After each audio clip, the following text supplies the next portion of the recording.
All right. Good evening, good morning, good afternoon, good day, wherever you are.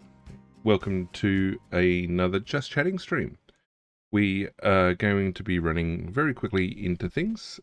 So rather than hang around on welcomes and everything else, I know it's been a little while since we did the last one, but we're going to punch through pretty much as quick as possible because we've got a lot to get through today, and I'm hoping to get through without too much delay. There's probably only a handful of topics we're going to talk about, but they're going to take a lot of time. The first big one that we're going to look at is to do with the looming under 16 social media ban that's taking place with effect 6/7 next Wednesday, the 10th of December. However, as we'll find out rolling through this, there's some websites that are already enforcing the ban, starting to ban under 16 accounts already, primarily Meta/Facebook groups. And then there's a bunch of pushback that's coming in from around the place, and there's also some broader online safety, online surveillance type stuff that people are getting concerned about, and it's largely in the domain of conspiracy at the moment, but those conspiracy groups and people can be something of a canary in the coal mine. And they've started appearing. I mean, they've probably been talking about it for ages, but they've started appearing in the last couple of weeks a lot more in just general news feeds, suggesting that there's more doom and gloom coming down the pipe. But it's the sort of stuff that's been talked about for a while. Now, one of the things that is impacting, or the push behind the under 16 media ban, social media ban, apart from how unequal, how much inequity there is in how it's being applied, is this idea that rampant access to social media is poor for mental health, or poor for health. And there was a couple of studies that have been cited by the e-safety commissioner and the communications minister that is the main impetus, well, what they claim is the main impetus for the ban coming through. I've spoken to some psychologists and people involved in mental health, and they do agree that limiting access to social media, and in particular for teenagers, is a good idea, but maybe that a ban isn't the best way to go about it. It takes away agency. But anyway, one of the things that came up a couple of weeks back now, on the 24th, was an article here on news.com.au talking about how there was a study that showed that users were less depressed after deleting Facebook, which obviously Meta wouldn't want that to be widely shown because, well, it's suggesting people are happier when they don't engage in their services. We'll just skip past Jacinta Allen for the time being. So,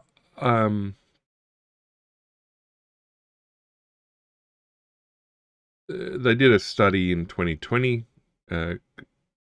Scientists from Meta partnered with Nielsen, so that's the TV ratings firm, was media engagement ratings firm, to assess the effects of temporarily deactivating Facebook. I don't know what Meta were expecting. I mean, it says the results were not what the company had hoped for. I guess the company hoped that people felt disengaged and lost by deactivating Facebook and things like that. Yet the general consensus seems to be, or the general vibe seems to be, that people don't walk away in general with a positive feeling from social media. So even though it's only a week, people stopped using Facebook for a week, reported lower feelings of depression, anxiety, loneliness, and social comparison. Okay, so less social comparison, that makes sense. Depression, anxiety, and loneliness. That's a bit weird because you'd expect social media, the idea behind social media is to engage, is to create groups, like-minded people, to communicate with other people that you like or who are like you. And so it's about building community. Yet it would imply that the opposite is happening. While there may be communities being formed, people don't feel engaged with it. Um,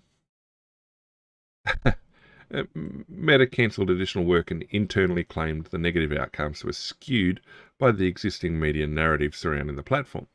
Now, 2020 is after Cambridge Analytica, where Facebook / Meta, metadata, was used by political campaigns in the US for the presidential elections. So some people were a bit upset about that. But there's been a push against, widespread overreaching efforts by social media companies for ages. Now, 2020 was also an interesting time because you're now looking at potentially bringing into consideration the impact of COVID, and that people in lockdown really were limited in how they could stay engaged with others. And so social media becomes that. How much of what they're looking at was impacted by the broader environment? Mm, uh, yeah, this statement here at the end, though, is about it having disastrous effects on mental health, particularly in youth. We're seeing this as the big push for why this under 16 social media ban is going ahead. All right, blah, blah, blah. A little bit of, not rhetoric. What is rhetoric? I don't know, I can't remember the exact word for it. But the idea that you've got a comparison between social media firms and the tobacco industry doing research, finding out cigarettes were bad and keeping it to themselves. A social media company researching social media, finding it's bad and not saying anything. Well, there's no obligation to release research, particularly when it's an internal product. Um, So, despite its own internal data linking its products to adverse mental health effects, Meta told US Congress it lacked a way to quantify potential harm to teenage girls. And so you're seeing this is each of these statements is adding fuel to the fire for why, well, under 16s are soon going to be off social media. Blah, blah, blah. Okay, school districts suing Meta, Google, TikTok, and Snapchat. I'm sure there'll be more coming out down track as well. Mr.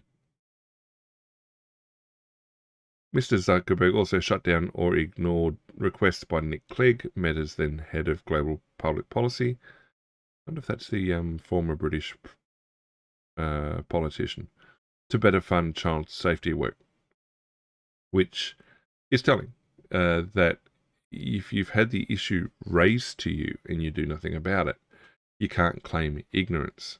It then implies an intent if you then decide not to proceed or to proceed in the other direction. Asserting that Meta's teen safety measures are effective and the company now removes accounts. Well, it distorts Meta's effort to develop safety tools for parents and teens, calling its work broadly effective. Well, the Australian government's going to go through with a path that's a lot more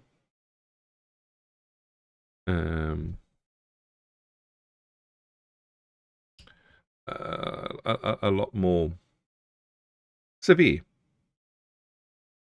And an Australian study showed that self-reported mental health scores dropped 11% for females and 7% for males between 2011 and 2022, alleging that the decline is linked to photo and video sharing platforms and social media, given that there'd been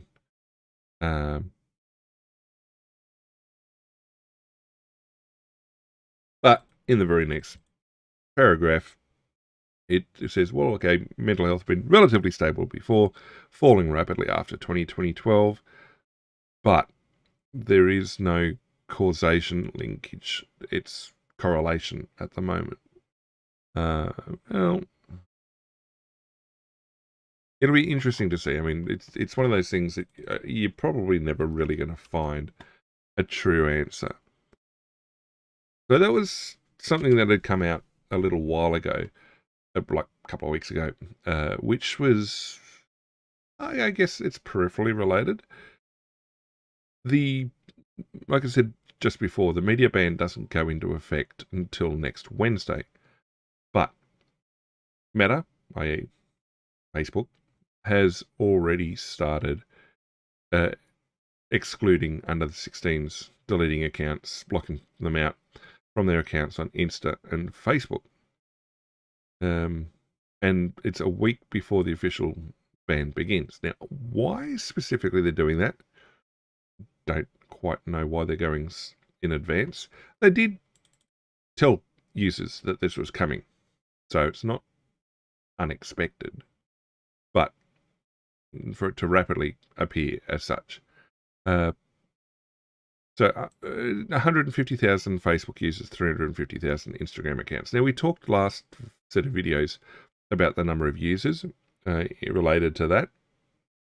Threads is linked to Instagram.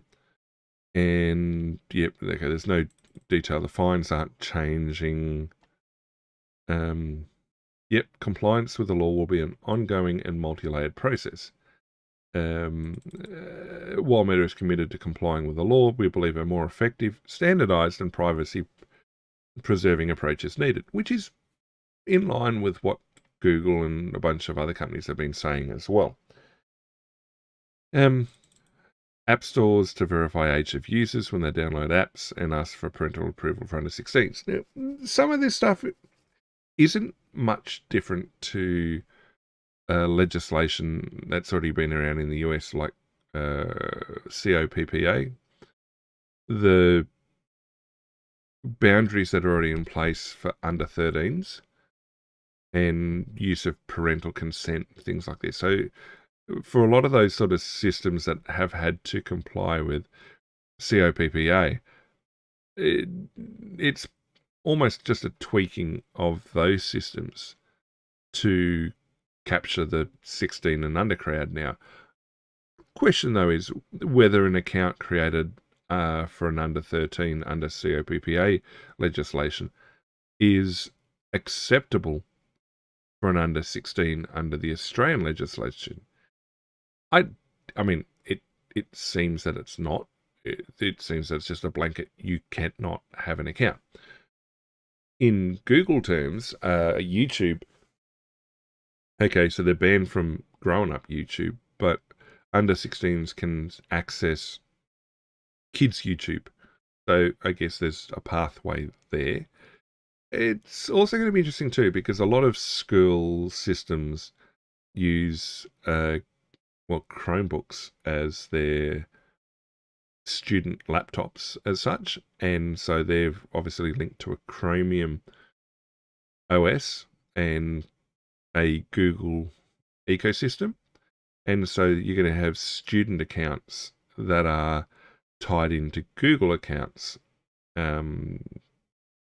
education type accounts. Now, there was no discussion, I've not seen discussion about how they're going to be managed, because fundamentally they are Google accounts and have access to Gmail and a variety of other bits and pieces as well.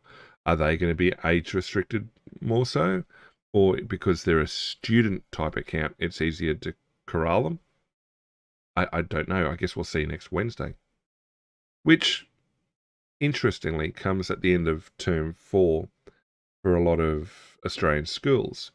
So we're now going into the Christmas summer holidays. So we're not going to see a lot of students accessing their student accounts until probably February, March. I mean, most schools won't go back until February, late January, early February. And so any impact to how these student accounts are set up and managed probably won't be felt until much later, which is going to be interesting. Okay, so yep, basically telling the account holders they can download and save their data before the accounts are deactivated. If they believe they've been wrongly categorized, they can ask for a review and submit a video selfie. So in other words, you're going to have to start showing, well, personally sensitive information. You can also provide a driver's license or government-issued identification. There's no discussion there about who, a data store, who's going to be looking after that information.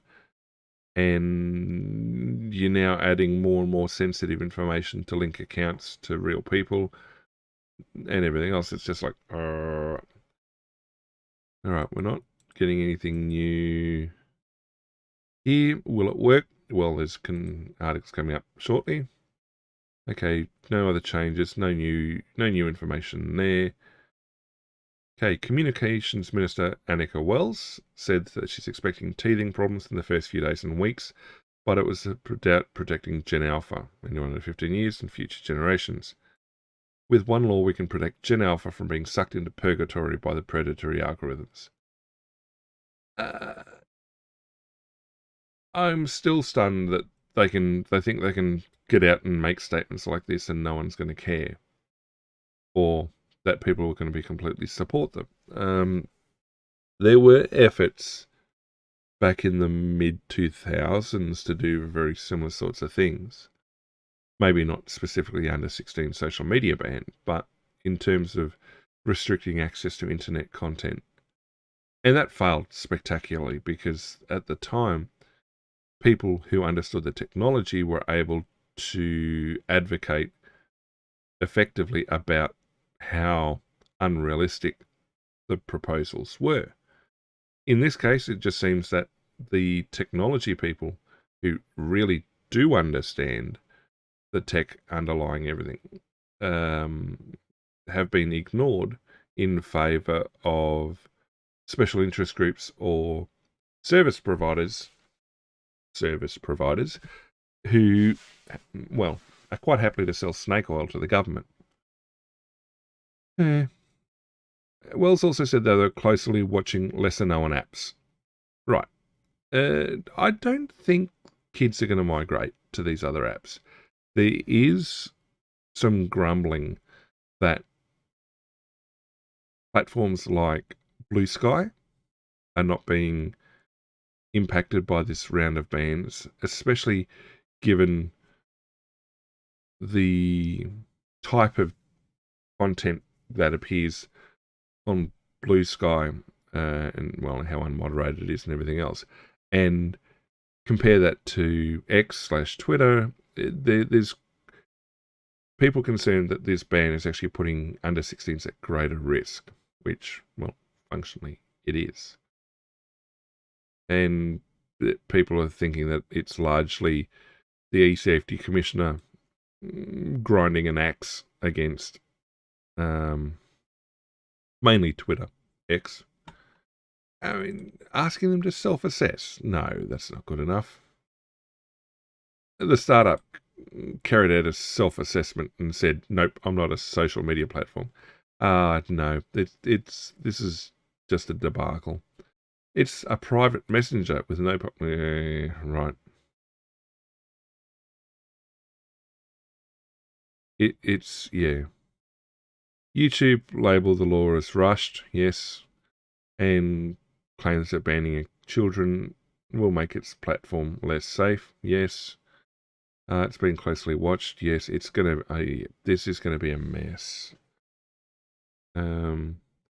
Okay, 7 of 10, so 96% of Australian children 10 to 15 use social media, and that 7 out of 10 of those 96% had been exposed to harmful content, such as misogynistic. Well, what about misandristic? It's the focus on specific content like this makes it feel like it's being ideologically driven or special focus group driven. All right, so yep, no denying there's misogynistic content on the internet, but misandry and the other mis-type words are just as bad, and people need to be aware that that content exists because the internet largely is unmoderated, quite frankly, and people need to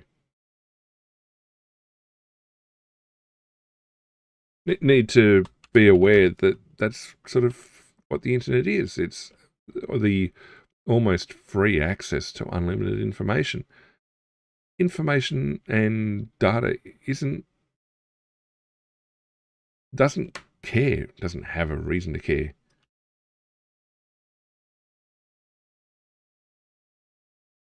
It really doesn't.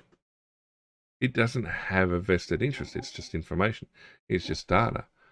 And yeah, there's horrible stuff. I mean, anybody who was around on the internet in the early thousands would remember sites like gore sites like MeatSpin, or the various attempts to gore post each other, and common not messaging sites, websites, precursors to social media sites. There was all sorts of stuff where community moderators were working to try and hide that sort of stuff from the general user. But it was a case of people who went on the internet knew it wasn't going to be safe. And, well, that sort of self-awareness has gone by the wayside. So, I mean, yep, content promoting eating disorders and suicide and stuff. Yeah, it's not hard to find all sorts of information like that. But by the same token, it's not hard to find extremely positive stuff or stuff to help address issues like this. It's, yeah. More concerning, though, is 1 in 7 also reported experiencing grooming type behaviour from adults or older children, and more than half said they've been the victim of cyberbullying. Cyberbullying, I do agree with your point, just walk away from it. I mean, it stays on the screen, walk away from it, not going to follow you. Well, can follow you into real life, in which case it's real life bullying, and there's policies and procedures available to address those. But the grooming side of things, that's a concern. But if we're going to look at the grooming side of things, I mean, Roblox is not subject to the social media ban.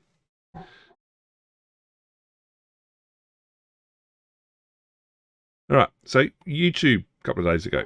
I mean, they've been saying this really the whole time through, that, yep, exactly the same statement as before. Parents will lose their ability to supervise their accounts for the kids, yep, and content setting, blockings, yep. And again, I've said before, try signing out of Google and go to YouTube without being logged in, and it will be a scary prospect. You'll be horrified at the sort of content that shows up to an unsigned in user on YouTube. Now, because you're not signed in, you can't then curate the feed or the algorithm to shape the algorithm to then show you something that's more palatable to your interests. I mean, to be honest, Google's probably got shadow accounts running to keep an idea of what a user based on your IP address and stuff is looking at. I mean, I've seen, even with logged in accounts, that depending on the device that's accessing YouTube and time of day, the recommendations change. So I can be sitting in front of my computer, I'll be getting a specific type of recommendations in my algorithm. I go across to watch stuff on Apple TV, and there's a YouTube app there that I'm signed into. During the middle of the day, the recommendations it puts up are vastly different to what's on the computer or the iPad or things like that. But later on in the evening, it changes the type and recommendation of content. So there's already a fairly detailed, I mean, I don't necessarily like what they're suggesting during the middle of the day, but hey, look, the algorithm's got a reasonably decent understanding. I won't say it's great, but you can see it. You can see that it, even for the one account, it understands device and time of day usage patterns, I guess, in terms of what I largely watch on those different devices at those times of the day, and the recommendations are shaped likewise. So it's possible that it's going to do it for the non-logged in user based on device, but then that's going to raise questions about, is Google actually creating shadow accounts, running accounts? Does that breach what the intent of the law is? Blah, blah, blah, blah, blah, blah. The communication minister responded by saying it's outright weird that YouTube is highlighting the dangers of its platform for children. No, you've been doing that, and so is the e-safety commissioner. YouTube's reminding us all it's not safe. It's a problem YouTube needs to fix. Well, they're just pointing out the content. There is a wealth of content out there, and on YouTube, some of which is not safe for children. And they have various means to limit access to that. But once you take the logged in user away from that, the safety mechanisms to prevent access to that sort of content go away. And the ability to monitor it by the parent goes away. Which just sort of suggests that the communications minister doesn't understand the tech, or doesn't understand the concept, didn't have it explained to her. And obviously they're turning to other sites. So yeah, YouTube's ban exemption was reversed in July. The most frequently cited platform where children aged 10 to 15 years saw harmful content. Given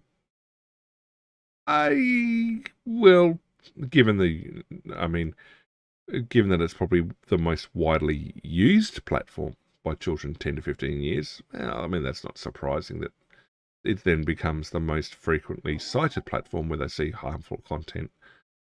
I don't trust Google as far as I can throw it, but this statement here is that, yep, the new law undermines more than a decade's work in building robust protections and parental controls that families rely on for a safer YouTube experience. I don't know about that. Yes, they've been trying, but again, the practical realities of how the internet works, you're always going to be chasing the problem. You're never really going to get ahead of it. And the same with this law. It's not going to get ahead of the problem as such. So this law will not fulfill its problems to make kids safer online, and will make kids less safe on YouTube, yet we understand. It's rushed regulation that misunderstands YouTube and the way young Australians use it. Yep, agree with that. Okay, anyone under 16 automatically signed out of the YouTube account cannot upload content or post comments. YouTube Kids is not part of the ban. Now, as we roll through, there's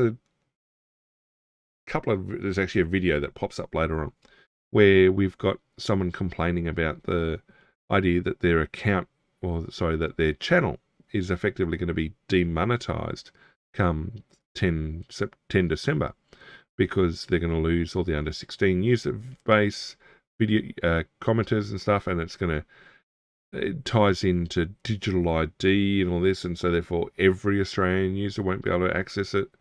That's a bit Chicken Little. But, as I said before, this conspiracy-minded viewpoint can sometimes be acting as the canary in the coal mine. Wellbeing settings will be available to children, and so will no longer be available because they only work for account holders. The legislation, had failed to allow for adequate consultation. I agree with that. It certainly seemed that the consultation phases were rushed or very short, and then made you wonder, well, just how in depth had they been considering the problem? Okay, so Google's considered launching a legal challenge, but the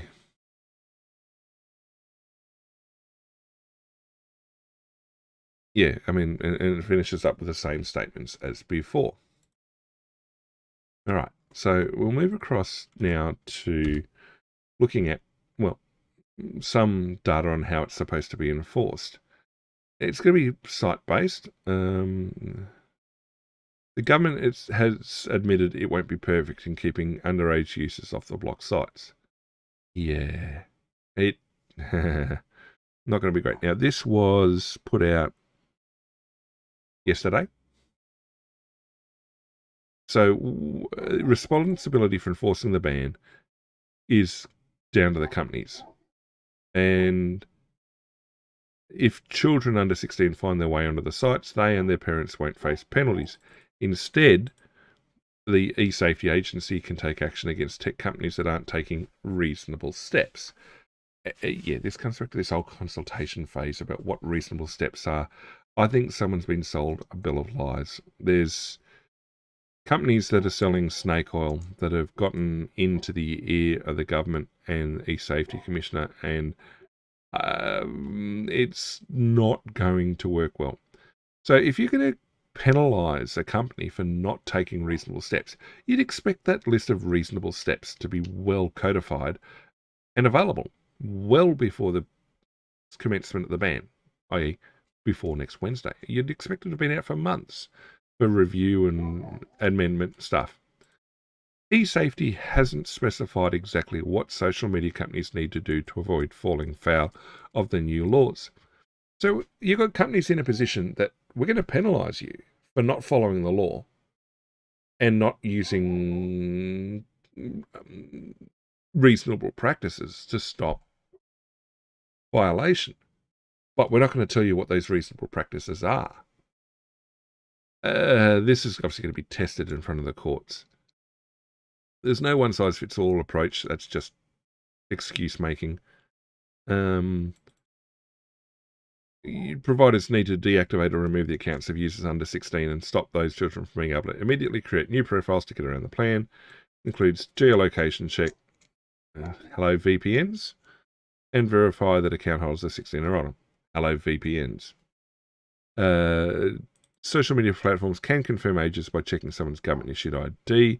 They're required to offer at least one alternative, so users aren't forced to hand over their driver's license or passport. Then that's going to be personally sensitive data. It's not going to be well done. All right, companies have been rolling out age assurance technology, from video selfies to analysing account behaviour and metadata. And so this is the thing. So, like, you've got an account that's over 16 years old. In other words, the account has been in place for more than 16 years. Well, quite clearly, the account holder is over the age of 16. You're going to look at account behaviour. And this is, I have seen concerns raised about that particular issue. If you've got a parent whose kid has been accessing YouTube using the parent's account, there's going to be a lot of kid videos that have been watched under that parent account. Now, if the parent's not using YouTube themselves for much else, what's YouTube going to think? They're going to look at this account, which they may or may not have verified. Well, presumably they might have, but that's no guarantee that it's aged identified. They're going to look at the usage patterns and see that the usage patterns correlate to an under 16 user. What do? Do they ban the account? But the account doesn't belong to an under 16. The account belongs to an adult. But the usage pattern implies a primary use by an under 16. That's where the metadata falls down. Maybe it'll be a question like, do you understand what 6.7 is? And if you say yes, you're banned.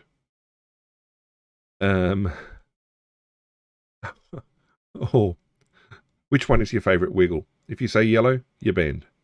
The government has acknowledged the ban won't be perfect. Yes. Well, it's telling that they provide the analogy of underage consumption of alcohol. Yeah, technically you can't go and purchase alcohol and consume it as an under 18.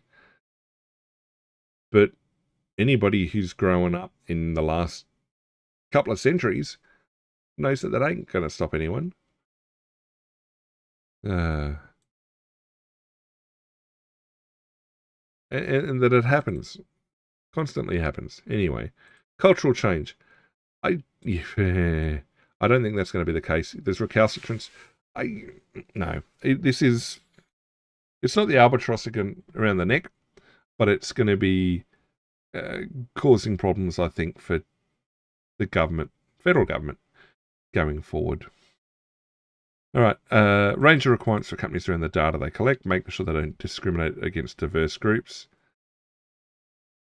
The discrimination is against under 16s. How does diversity play into that?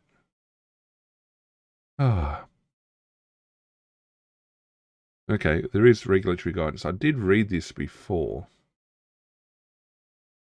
In fact, I'm pretty sure I had read that before. Let's have a look. Come on, load up. It'll get there eventually. Okay, next one. Again, so a lot of this content, there's nothing hugely new in it, but obviously there's a lot more people. Yep, disappointing. YouTube agrees to adhere, so YouTube sort of folded. Yep, nothing new here. Under 10, lose the ability to create content, like and comment on videos, or to subscribe to other channels. That's going to be a problem because the subscription means, well, you're curating what you get to look at. Okay, so there's new screens starting to pop up. I've got a copy of an email, actually. I'll bring it up a little bit later on, showing what YouTube have sent out. In fact, give me just 1 second.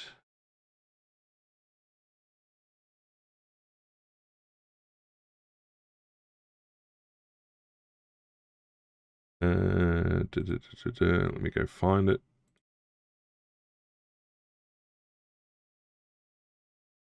Okay, so YouTube bending the knee. This email came out yesterday, day before. So yep, you've got the notifications appearing when people try to sign in, etc. This is the email that's gone out. We're writing to share an important change to how under 16s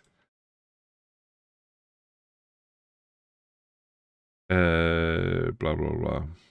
Hang on, come back to that just a sec. It will access YouTube rush videos that can access their accounts when they turn 16. Company claims parents will be unable to use parental controls. Yep, they've said that. Criticise new laws failing to protect children from risks. Yeah, let kids less safe. That's a repeat of what they've already said. So, yeah, nothing new there. We'll look at the guidelines shortly. Okay, updated list of sites. Okay, from a couple of days ago. So at the moment, there's been no big change to the main platforms. However, there are people concerned, well, where the under 16 is going to go? What are they going to do?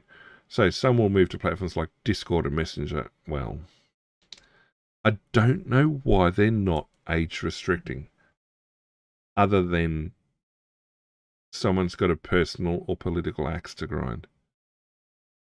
I don't understand Lemonade or the other one. They don't seem to be. I I mean, they're quite popular, I guess, but I've not seen a lot of discussion about it. There's a lot of people saying, oh, no, this is it, other than people saying, oh, we're going to look at it. So, yeah. Okay, so Google Classroom. So I talked before about that. Now, the issue about Google Classroom is that in the context of how the schools use their Chromebooks and stuff is a lot of the accounts or the accounts they set up for the students are Google accounts. And then they have access to Gmail and other stuff. All right. Roblox, yeah, again, that's Steam and Steam Chat. Given the content that's on Steam, WhatsApp's a concern. LinkedIn. Well, if there's anyone under 16 on LinkedIn, there's a problem. In fact, maybe we should just ban LinkedIn full stop. Blah, blah, blah. Exemptions, classes haven't changed. Platforms that are exempt are not guaranteed to stay that way, which means that the rules are arbitrarily enforced. And, yeah. It's...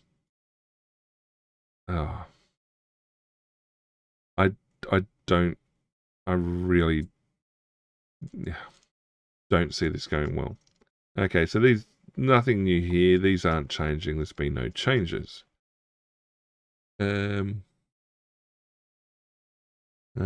as we move through again. Okay, responsibility lies with the apps. Again, in the last couple of days. Has there been any new information? Nope, nothing. The onus lies with the social media platforms to keep the children offline. Apps need to keep... Did I already cover this?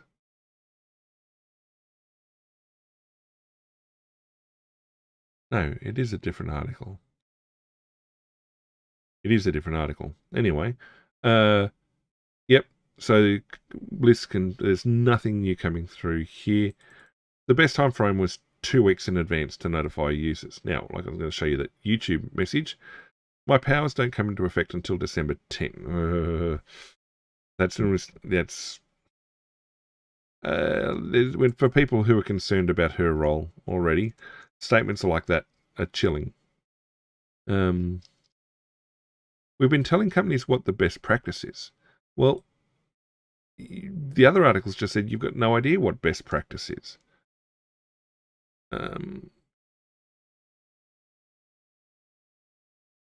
So, yeah, Meta's already is sending out messages due to laws in Australia saying you won't be able to use social media until you've turned 16.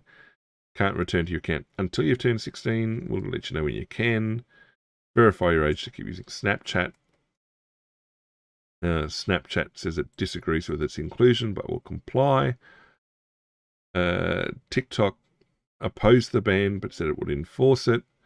TikTok will ask for selfie IDs and a photo of government-issued ID. Now, for people who know that TikTok's Chinese-owned, I mean, your conspiracy-minded people are going to be like, well, you're handing over all this data to people that you don't know are going to look after it. Well, Reddit and Kick added to the ban. Both will deactivate accounts for users aged under 16. X, supposedly not as popular, but will ban. YouTube is keeping on fighting. YouTube also uses an age estimation model to determine the ages of users currently. If the model incorrectly determines a person's age, users can verify their birth date by submitting government ID, credit card, or selfie. Yeah, there's reasons why I think people are a little bit concerned about that sort of approach. They should be. Okay, now we're going to just double check some of the other news sources in Australia just to check. Again, from a day or two back, Meta's, yep, we know about that. The ban is not exactly a ban. Well, it is. Now, the ABC is more in line with the current government than they were the government before it. So if an agency was going to support it, the ABC would be more inclined. All right, so no changes.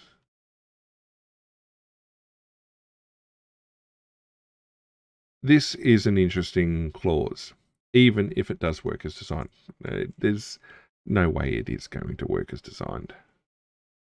Because it is a ban. Yep, so they're trying to water down. So this article's trying to water down the impact of, oh no, it's not really a ban. Oh, they've got to, it's not all companies. Oh, they've got to try to, but not yet. No, it's a ban. Ban. They're being prevented. That's the verbiage used by the actual agency itself. Anyway, okay, so no change to the list. They're going to move to other accounts, other services. Platforms have to change. Must comply with the laws or face a $50 million fine, but compliance doesn't mean what to the reasonable steps. People won't get fined, the companies will. Social media companies don't actually need to be certain of your date of birth. There's no need to verify age, they just need to make a guess. See, this is this, and this comes back to, this is those well-intentioned guesses, I guess. And I mean, the example coming out of the UK with the face verification and stuff, that ended rather poorly, or is going on rather poorly. And what we're expecting this to be any better.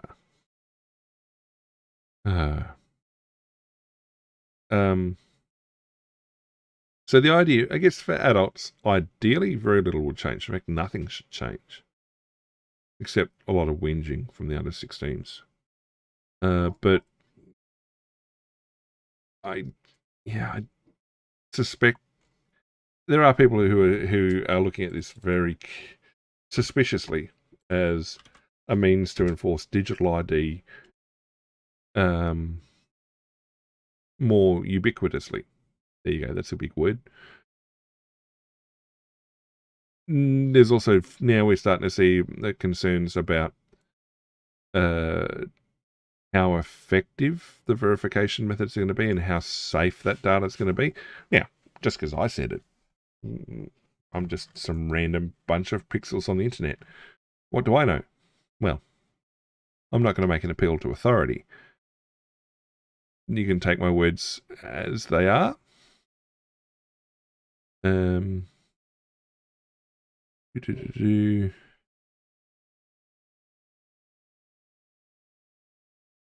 just...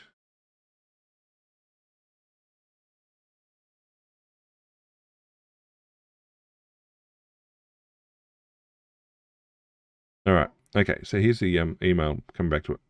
We're writing to share an important change to how under 16-year-old users access YouTube in Australia. Due to a new law, users must be 16 or older to sign into YouTube. Okay, that's the account. This means that starting 10th of December, users under 16 years old will be automatically signed out. Wait for next Wednesday, see who can still use their Google account. This includes any supervised preteen and teen accounts you managed. They're like family accounts, I guess. What this means for me: parental controls only work when your preteen or teen is signed in. Don't have any of those accounts. So the settings you've chosen will no longer apply if they watch while signed out. This includes specific channels you've blocked and the content setting you've chosen, which is true. As in, so if you've taken steps to curate what YouTube shows, that goes away. While they may still be able to watch YouTube signed out, they will not be able to access certain features, including likes, subscriptions, memberships, creating playlists. For teens who have a YouTube channel, it will no longer be visible to other users, and they will lose the ability to leave comments and upload new videos. Oh, yep. Users are always able to download or delete their data and content they've created. When your preteen or teen turns 16, they'll be able to sign into YouTube again and reinstate their channel. Because Google has a policy of as a policy of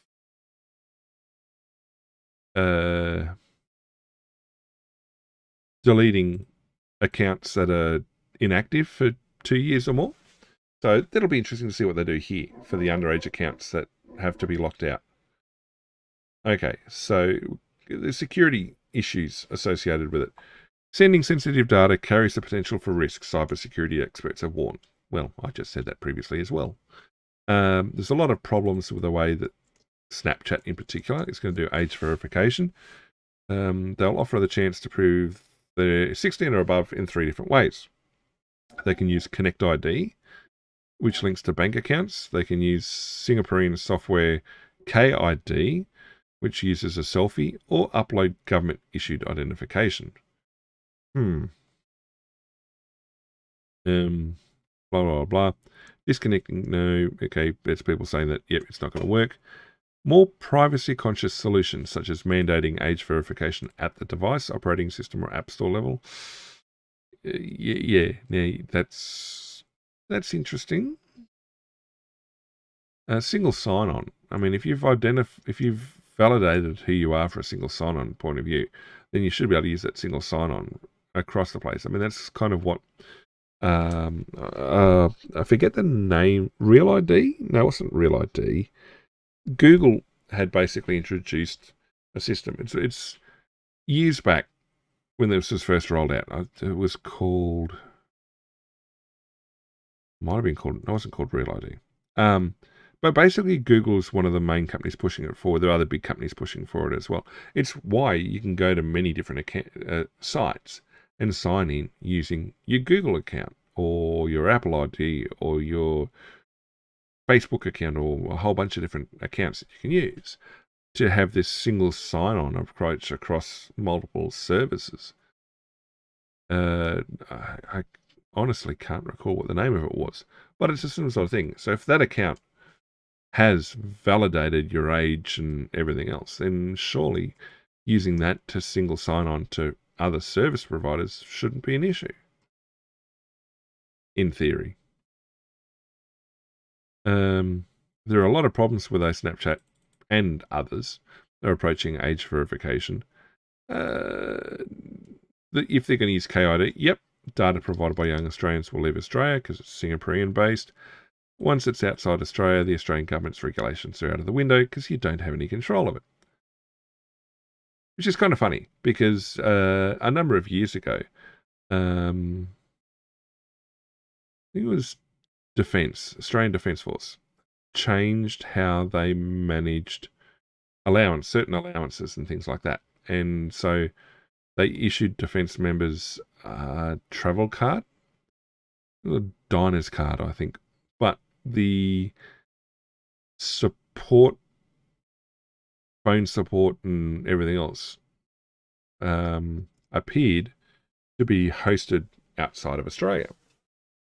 So you had, well, people outside Australia becoming intimately aware of Australian defence members' movements and allowances and other bits and pieces. Anyway. The Australian Information Commissioner, National Privacy Regulator, said the Privacy Act should apply to data.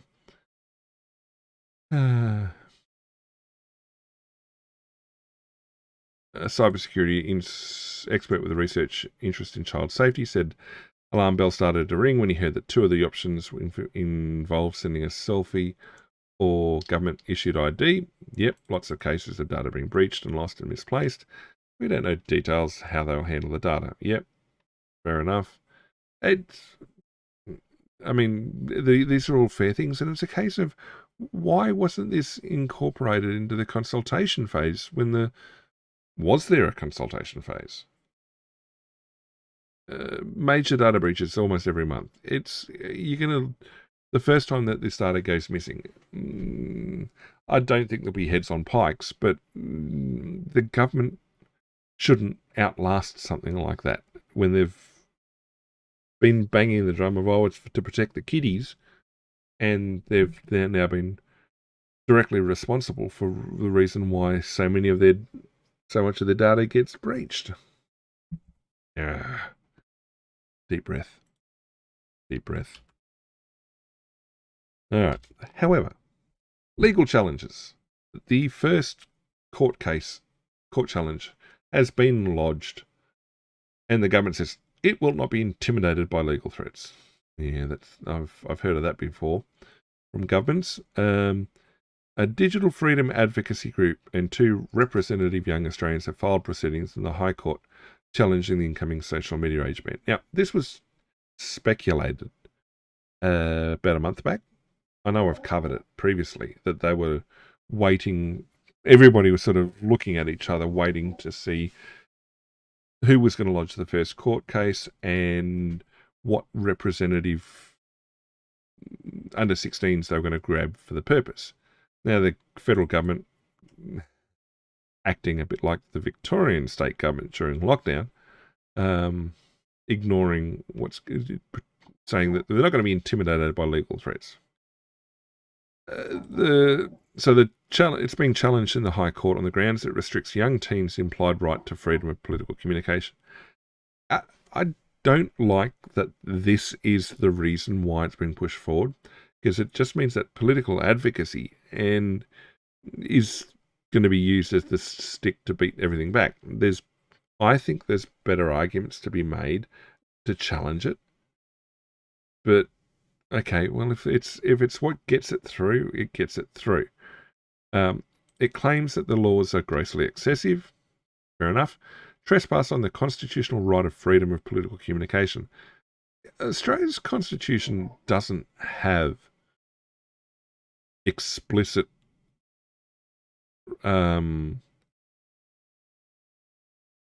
free speech, for example.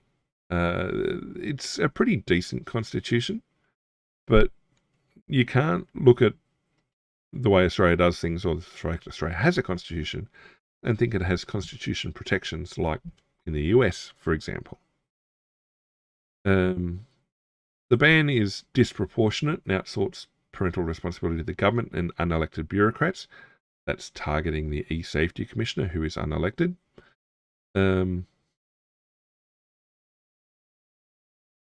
It's a direct... Okay, yeah. So they're saying, well, it stops young people from coming to their political parties.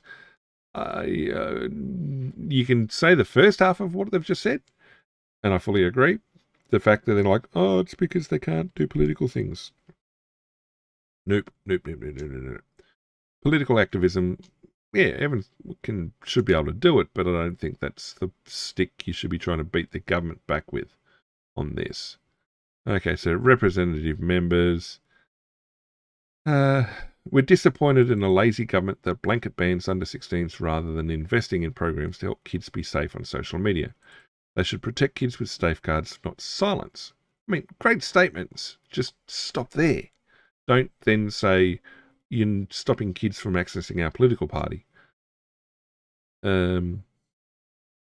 If you personally think that kids shouldn't be on social media, stay off it yourself, but don't impose it on me and my peers, said one of the nominees. Well, that's a pretty decent statement. Communications Minister appeared to address the case, saying federal government remained firm in its commitment to implement the laws next Wednesday. One of the things I'd seen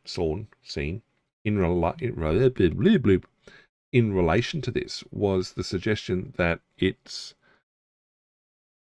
not looking to overturn the legislation or prevent it from being implemented at all. They're just looking for a 6-month delay, which I don't think is enough to address the issues with it. But despite the fact we're receiving threats and legal challenge by people with ulterior motives, left-wing see, it's hard not to look at this then as becoming an ideological bulwark. That's a word for it, I think, where you've got ideology getting in the way of good legislation. Albanese Labor government remains steadfastly on the side of parents. Well, what parents? There's very little consultation. We'll not be intimidated by threats. We'll not be intimidated by big tech on behalf of Australian parents. We stand firm. Authoritarianism, go on. Okay, so the implied right under Australia's constitution emerged in the 1990s when the High Court held that citizens must be able to engage in political communication to inform their electoral choices. Okay, so it's not, as I said, it's not an explicit right in the Constitution. I was like, I don't recall the Australian Constitution saying that. But yeah, okay, so it comes out of a court decision from the 1990s. It's fair enough. The implied right is not absolute and can be subject to reasonable restrictions. And presumably this is where the government's going to mount its defence. So a challenge based on the fact they restrict political communication is one of three legal options, which is, well, like I said, was discussed previously. And I'm disappointed that it's the one that they took. Okay. Although the coalition voted in favour of the social media age limit a year ago, opposition communication spokeswoman Melissa McIntosh on Wednesday expressed concern about the laws. The coalition did support the ban, but ever since then questioned whether or not it's going to work. Well, quite not. A high risk of failure. Now, that's the opposition being the opposition, but I think there's merit to what she's had to say. She's not surprised by the legal challenge.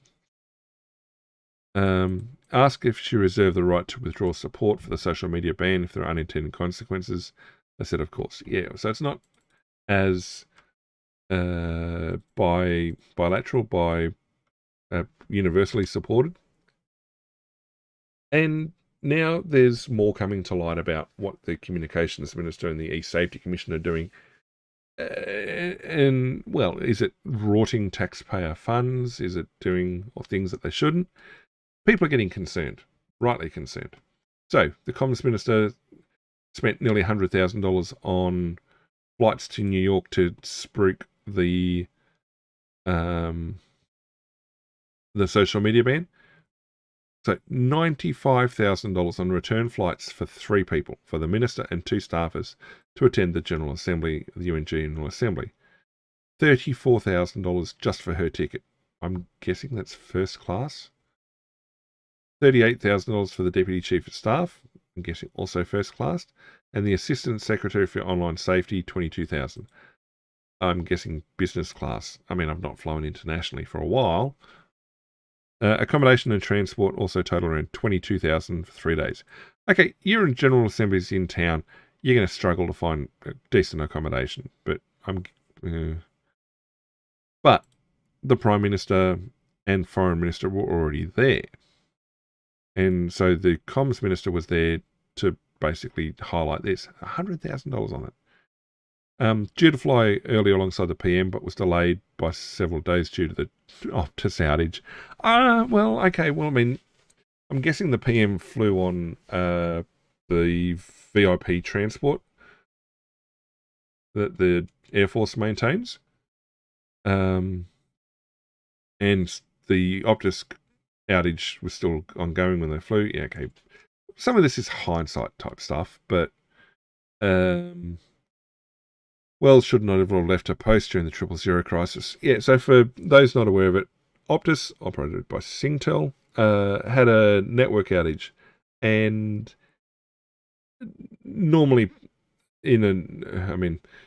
most sort of network outages, things like 000 still work, either by failing over to another provider. I mean, you should technically, even if you don't have a phone with an activated SIM, be able to dial 000 from any phone in Australia, in theory.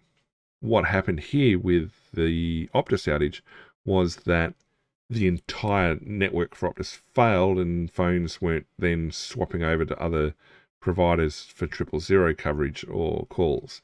And so there were a number of 000 calls that went unanswered, and because the system just didn't know they'd been made, and it is alleged that people died as a result.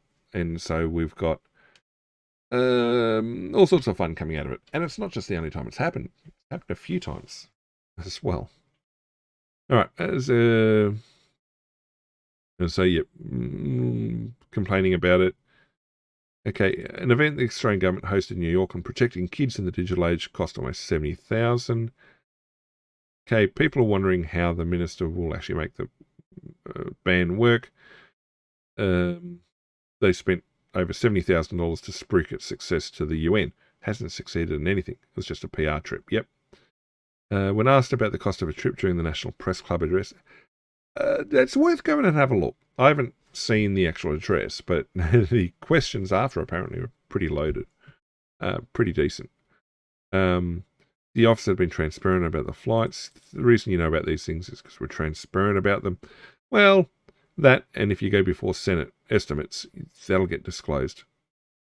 That event fueled global momentum in this space. That's trash. No, it didn't. A number of different jurisdictions come out from that moment to announce they're going to do exactly what Australia's doing because they want control. So yeah, there's increasing criticism of the performance of the ministers. So yep, that was other one was Channel 9. This is Sydney Morning Herald, chasing after the same thing in an at times hostile National Press Club appearance.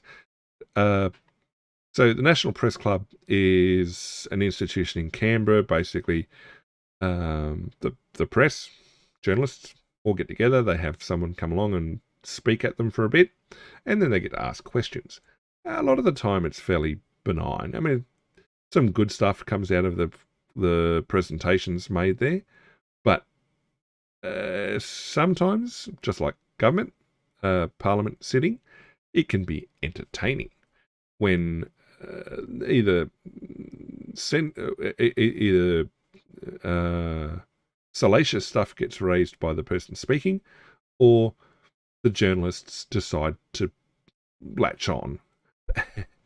And it looks like this was the case this week. All right, so blah, blah, blah. Nothing new from the other article. Okay. Transparent. Doesn't say everything. So it's close to $200,000 for a 3-day trip. I think a lot of people see that as excessive. And blah, blah, blah, blah. So yeah, people said it's a PR trip when it hasn't even worked or been implemented just yet. Now, if they're going to do it 12 months down track and showing that, yes, it's worked wonderfully and it's all sunshine and happiness and rainbows here in Australia, and under 16s don't know how to use the internet anymore, great. Go and do it. Spruik your success. Don't go counting chickens before they've been banned from the internet. So, yeah. All right. And obviously now we're getting more pushback. People are starting to separate. Okay, no changes there. So the opposition is now starting to distance itself, which is an expansion on what was said in that previous article. Google will comply. Yep, no changes there. This is the same statements as before. The communications minister saying it's YouTube's problem. They're defending the trip. Okay, they've mixed a couple of things together.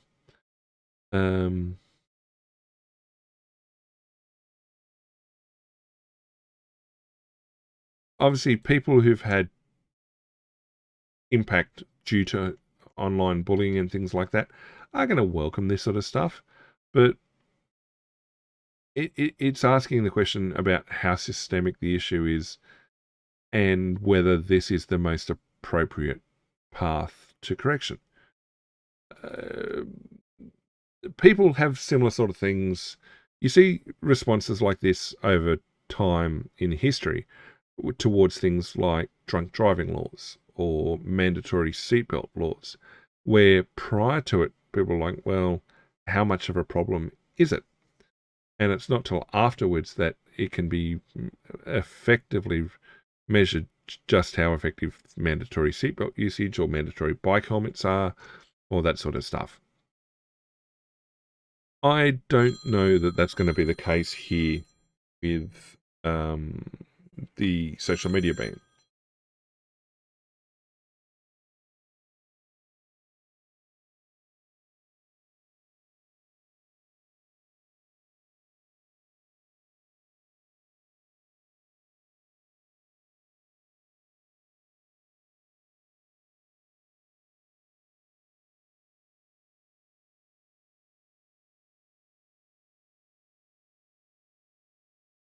So yeah, I mean, you've got people losing children and stuff. Get your kids off devices and get off social media as well. I don't know about that. That's like someone saying because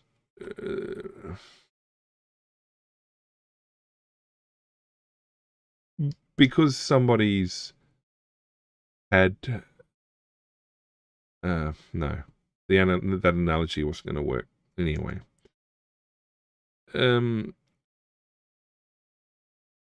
Yep, criticizing the trip.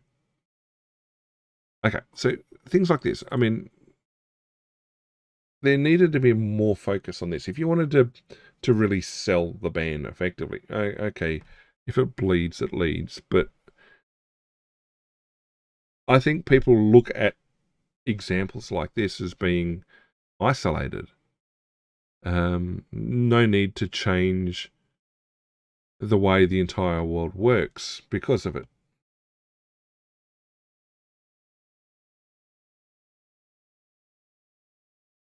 Give me a sec. Interesting stuff going on all over the channels at the moment, which is good. Engagement is good. So yeah, I don't know. I think it's a bit botched anyway. Now the problem. Okay, we're saying, oh no, these things are going to be wonderful and they're going to work well and be perfect. Look at an example right here.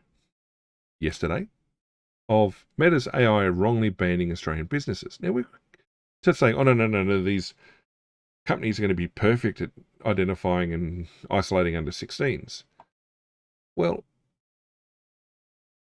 you've got examples here where these regulatory processes inside their systems have gone haywire and banning accounts of businesses and stuff like this because they've misidentified what the system's done or flagging things inaccurately.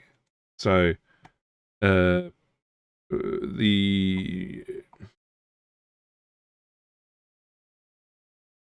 modeling skill, maybe. You've got people being banned. Now, does it say they're flagged for child exploitation content, though neither had posted material that violated Meta's policies? One of the businesses had the accounts restored with limited functionality, while the other remained suspended. New data from the telecommunications industry ombudsperson shows more than 1,500 Australians have complained about digital platforms in 2023, with complaints rising 30% in 2024. Watch this space. Account access issues including blocks and bans, 1/3 of complaints, largest single category. Major companies, yep. When somebody's accidentally locked out of their account, this is going to be important going forward. When somebody's accidentally locked out of their social media or cloud storage account and the platform is not responding, there is nowhere for them to go. The timing, coincidental? Yep.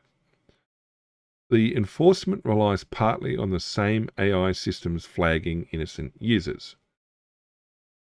Yet the Communications Minister and the E-Safety Commissioner are advocating that these things are super mega accurate. Even for people who have paid to be verified, nah. Unlucky. It's yeah. So suspension means loss of brand visibility, etc. Okay, the influencers, well, banning influencers would be a good thing. Meta uses a combination of people and technology to identify accounts that violate policies, publishes data about content removals and appeals in its Community Standards Enforcement Report. The company says it's constantly working to improve enforcement systems. I think as well, coming out of the period 2020 to 2024, particularly those two US presidential elections, and then Elon Musk's purchase of Twitter/X, and what then came out of it about the undue influence that US politicians and politics were having on who and what was banned on social media. Anybody who paid even the remotest amount of attention during that time frame to this sort of stuff would have to be absolutely terrified at the idea of what the government is currently selling in terms of what they want to achieve. And one of the people who was at the centre of all of it back then is currently the Australian E-Safety Commissioner. And it was shown that it was overtly political in how they did it, ideologically based, and yet they sold it as, no, this is protection for the kiddies. And yet now we're expected to swallow the same message, and they've been doing it right, properly. Yeah.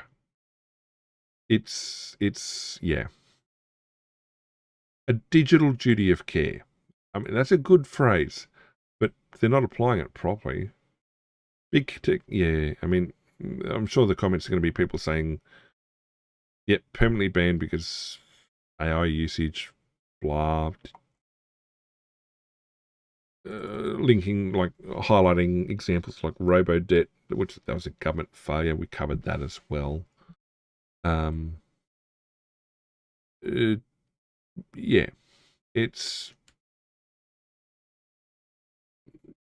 very arbitrary.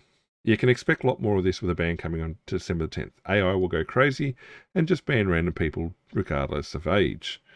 Yeah, I reckon so. The capricious nature of social media. Yes. All right. Now, there's a couple more before we hit the end of this particular topic.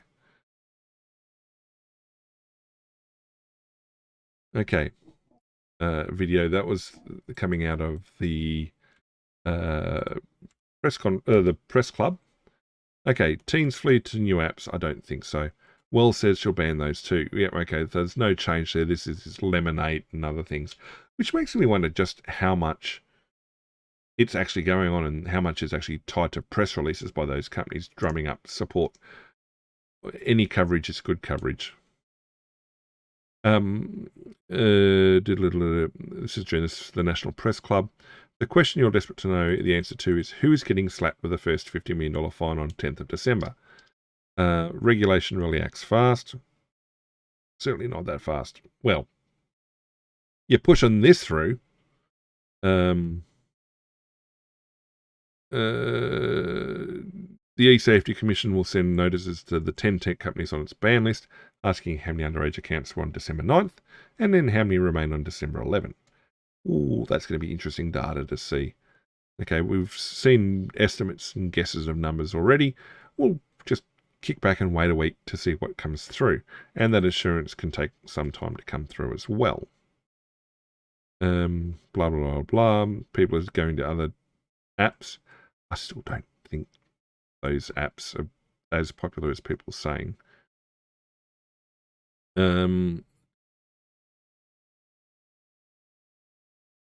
It's whack-a-mole. Or if they've moved from one place to another, we'll ban that next place. It's reactive, not proactive. Oh, we're doing this because it's being proactive for safety and health. Yeah, I mean, that's the intent. But what you're doing in reality is being reactive. Oh, we're slapping this because people are here. Oh, no, they moved over here. Now we're slapping that.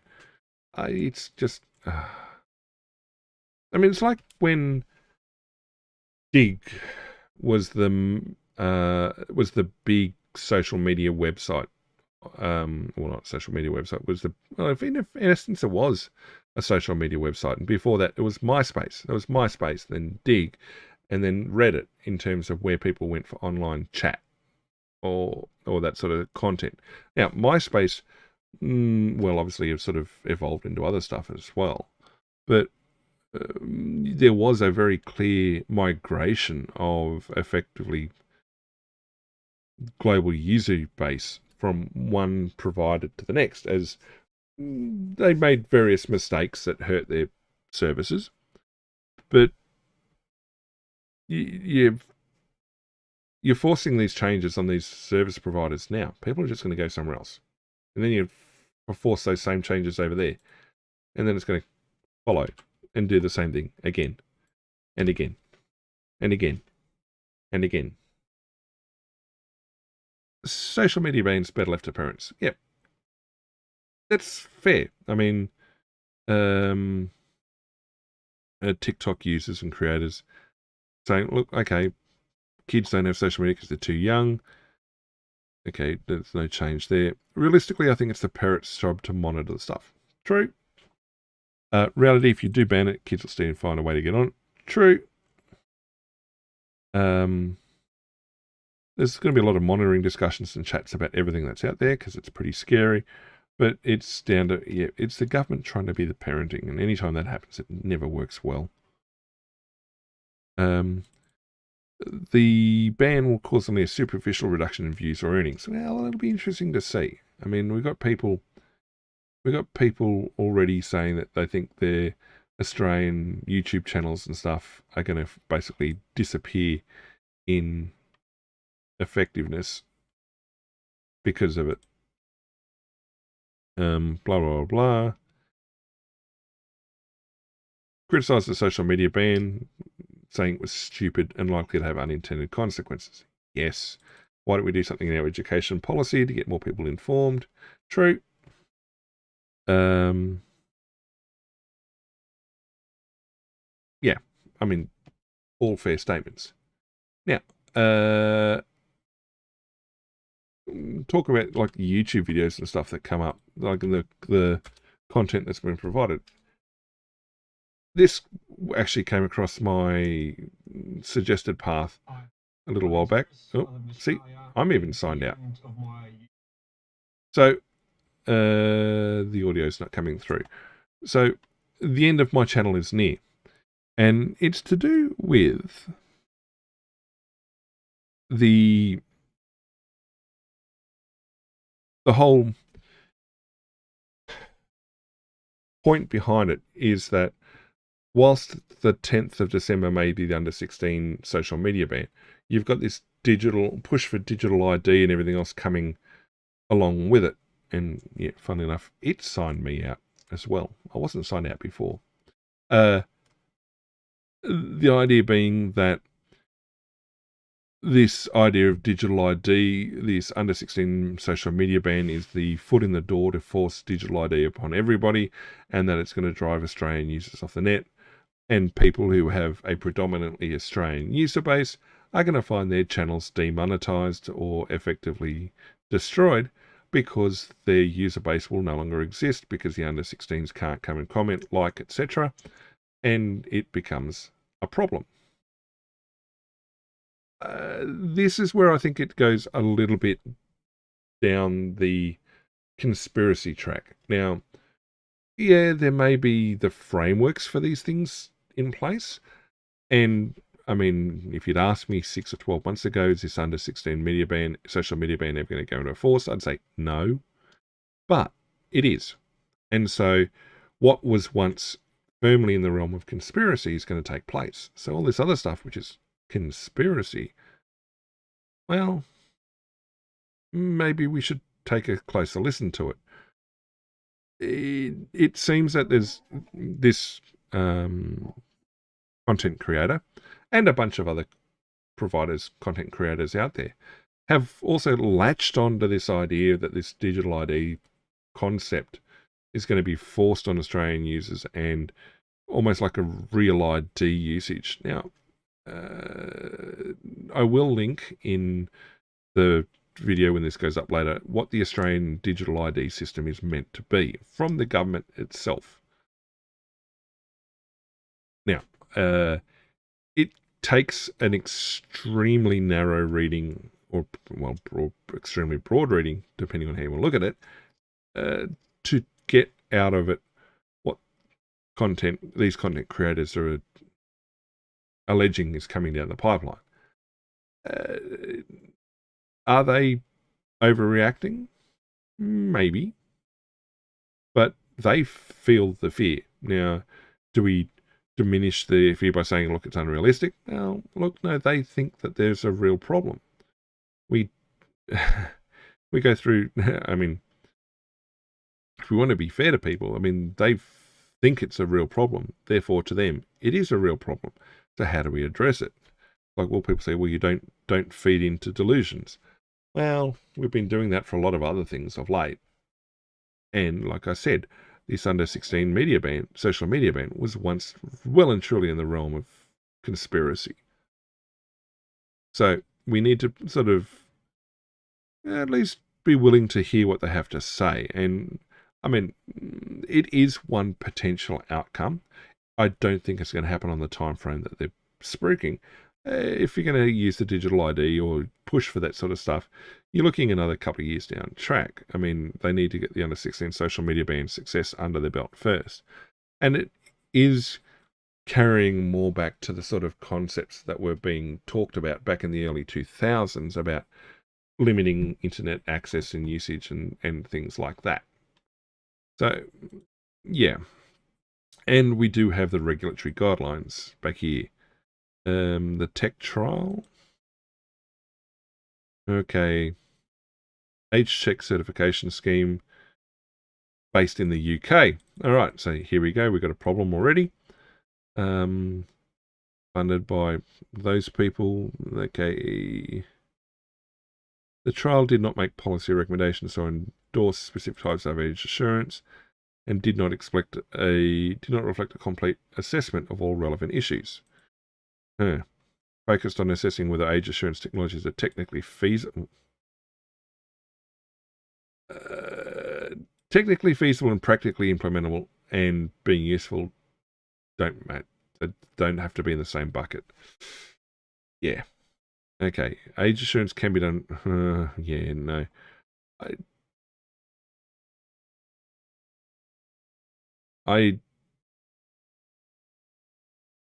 I mean, I'm going to save this, but I don't like.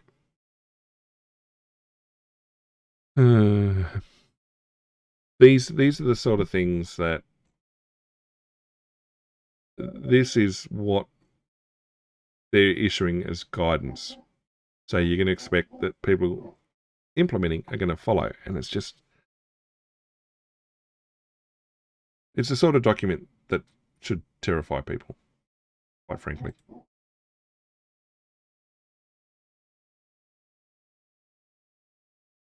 But we're done on that. Before we move anywhere else, though, we're going to talk about something quite similar. Moral grandstanding through the internet. This came up this morning's news, so released yesterday afternoon. An Australian author, has written a book and released it to a number of beta readers, alpha readers, to get feedback and to make adjustments and everything else. And has since been brought up against child abuse charges based on the book that she's written. Okay, she issued a pre-release of the novel to 21 advanced readers in March before a complaint about its content was made in New South Wales Police. Okay. The book was about an 18-year-old woman who role-played as a child with an older man.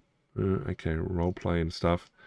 You can kind of start to see where there's going to be problems.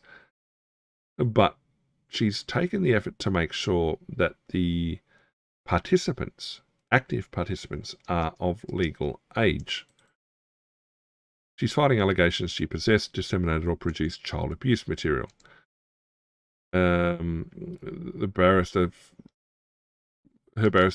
questioned police suggestions the novel contained child abuse material at all, and a constable was tasked with reading the entire novel. He testified that it contained parts depicting offensive content with someone implied to be a child. Based on this description up here, it's not implied to be a child. They're implied to be of legal age, engaging in age-based roleplay, which, well, whether or not you find that offensive. So the character was definitely kept at the appropriate age, but was then acted as a juvenile during roleplay. And that then raises the question of, like, where these lines on morality sit. And yep, it is called Daddy Dom, little girl. It's well, it's one of many fantasies and out there, and it's obviously one that people find abhorrent. Some people like it, but it's a question of, well, everybody engaged in it is of consenting age and is fully legal. But the idea that they're role-playing a juvenile role, yeah, that then I think is obviously where the court's going to make a decision as to whether that implies offensive content. Mm. Blah, blah, blah. The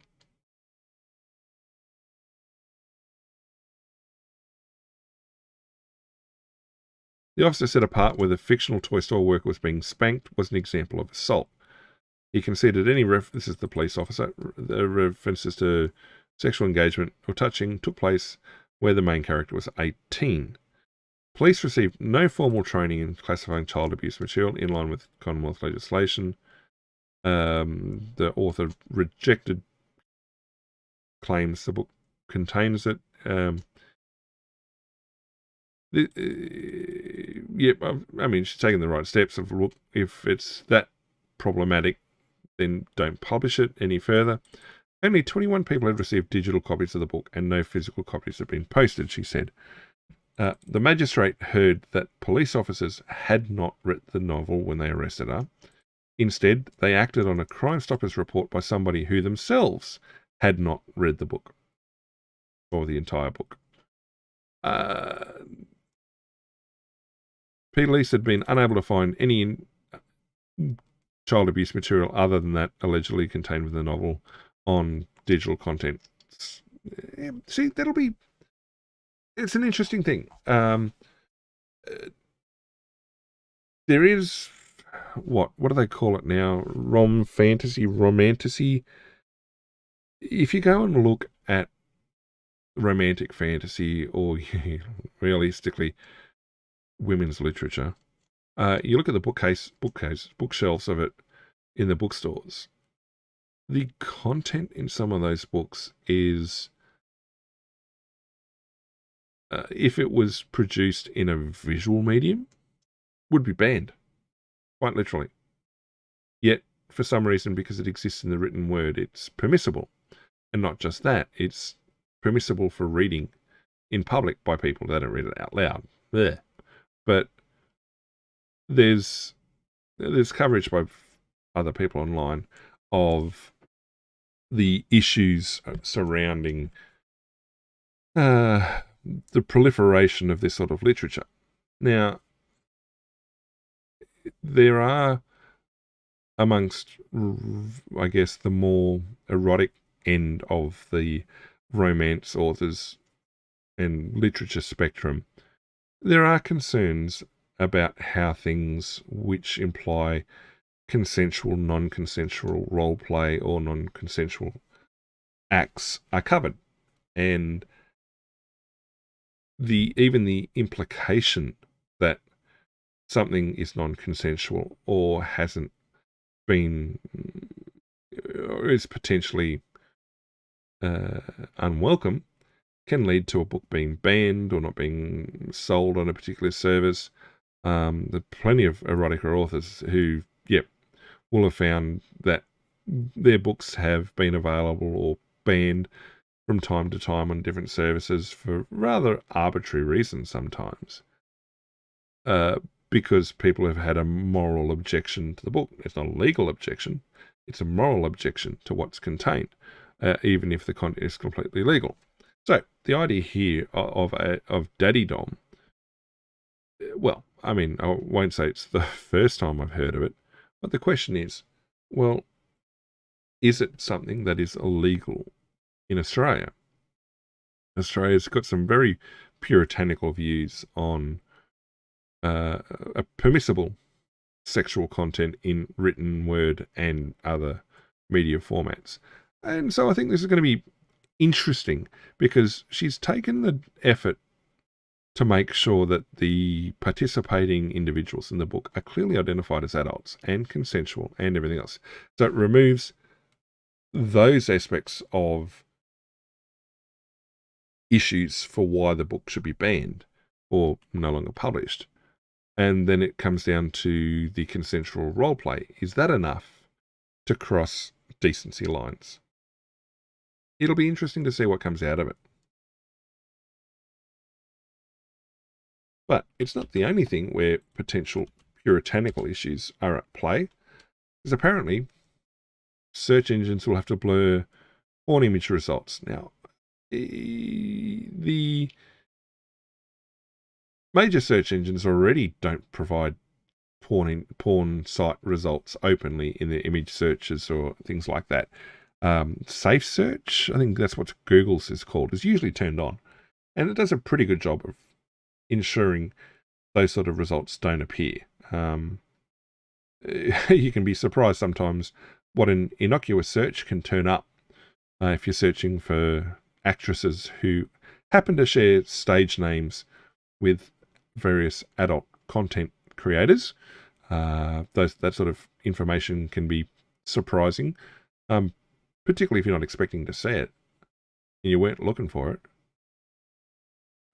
So yeah, specific information, you'll be redirected to mental health support services, fair enough.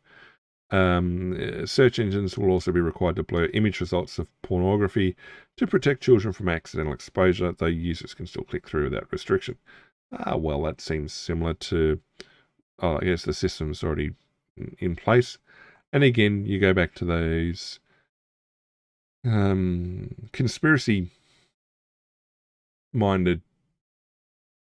content creators who are saying that big bad things are coming down the pipeline. Yeah, they're not going to react kindly to this, even if it is, I guess, something that most people would accept as, okay, that seems reasonable. It's still a restriction. So, first tranche of age-restricted material codes for online services, blah, blah, blah, blah, is due to take effect from December 27th. Apply to major search engines and app stores, social media services, online pornography services, and generative AI services. About 1 in 3 young Australians is first exposed to pornography before the age of 13, with the content often encountered unintentionally.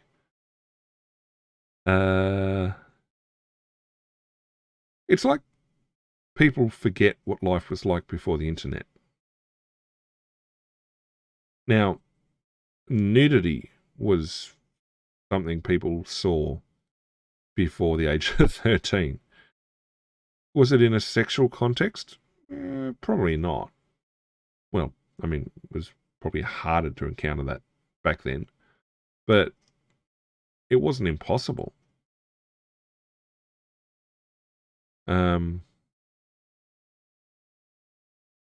But compared to now, yeah, certainly the degree of sexualized content can be found a lot easier, and it is easy to stumble across, like I said, things you weren't intending to see. But that comes down to understanding what the internet is, which is an open place, source of information. And sometimes that information is not stuff that you were intending to find or see or engage with.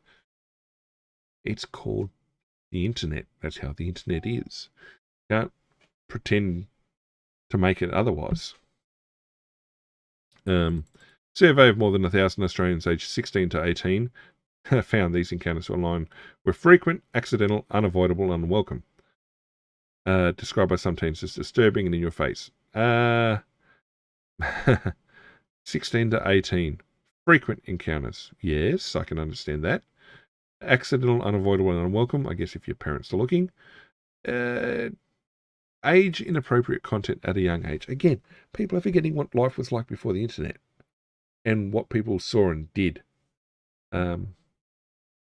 If anything, I mean, I think the statistics are showing that the younger generations are sort of trending more puritanical. That the incidence of underage sex and pregnancy and all those other bits and pieces is actually falling.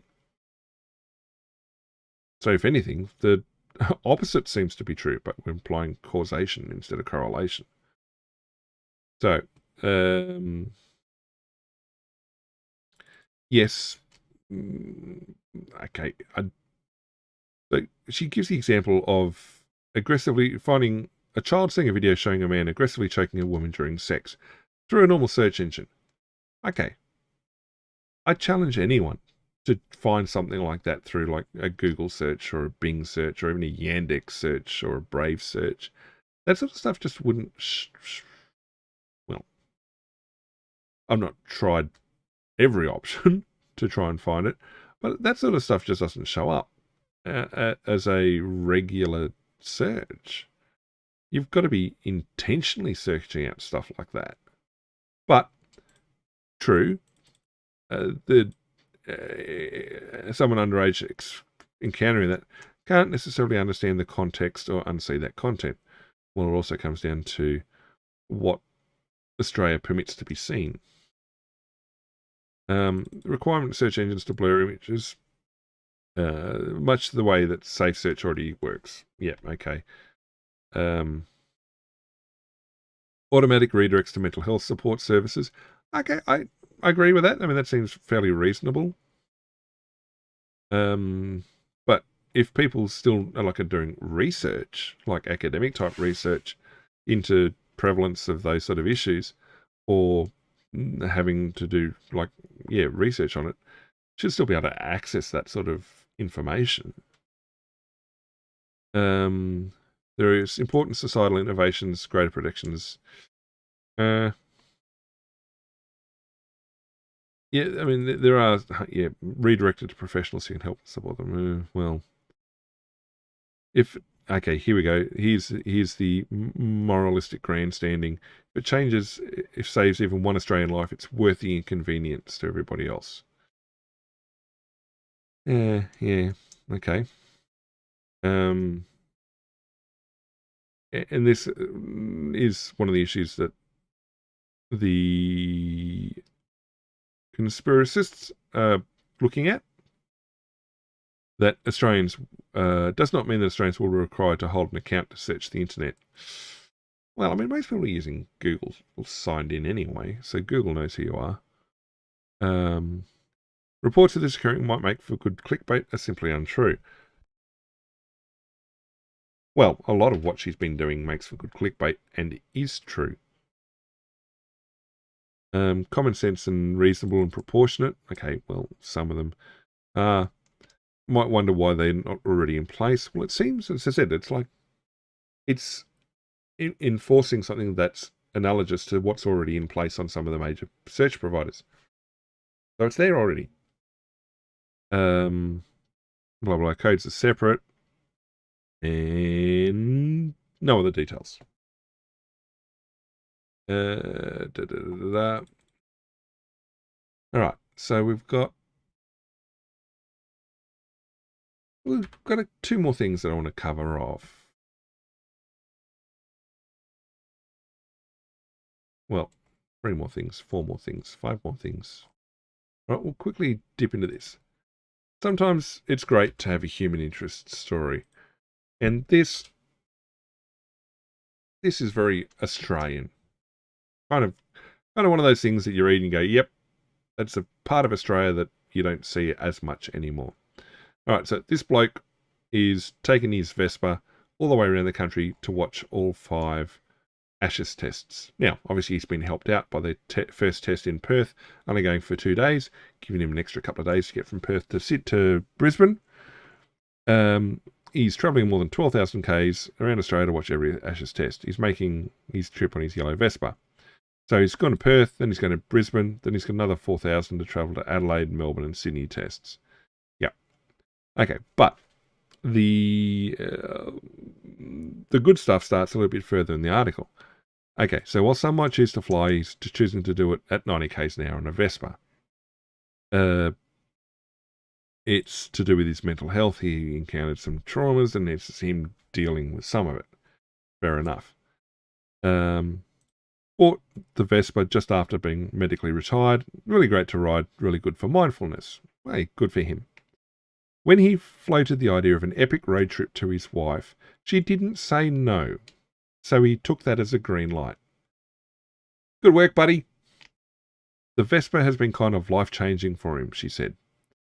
The long journey, culminating in the realisation of Scott's dream to attend every Ashes test in a series, has given him a target and a goal, she explained.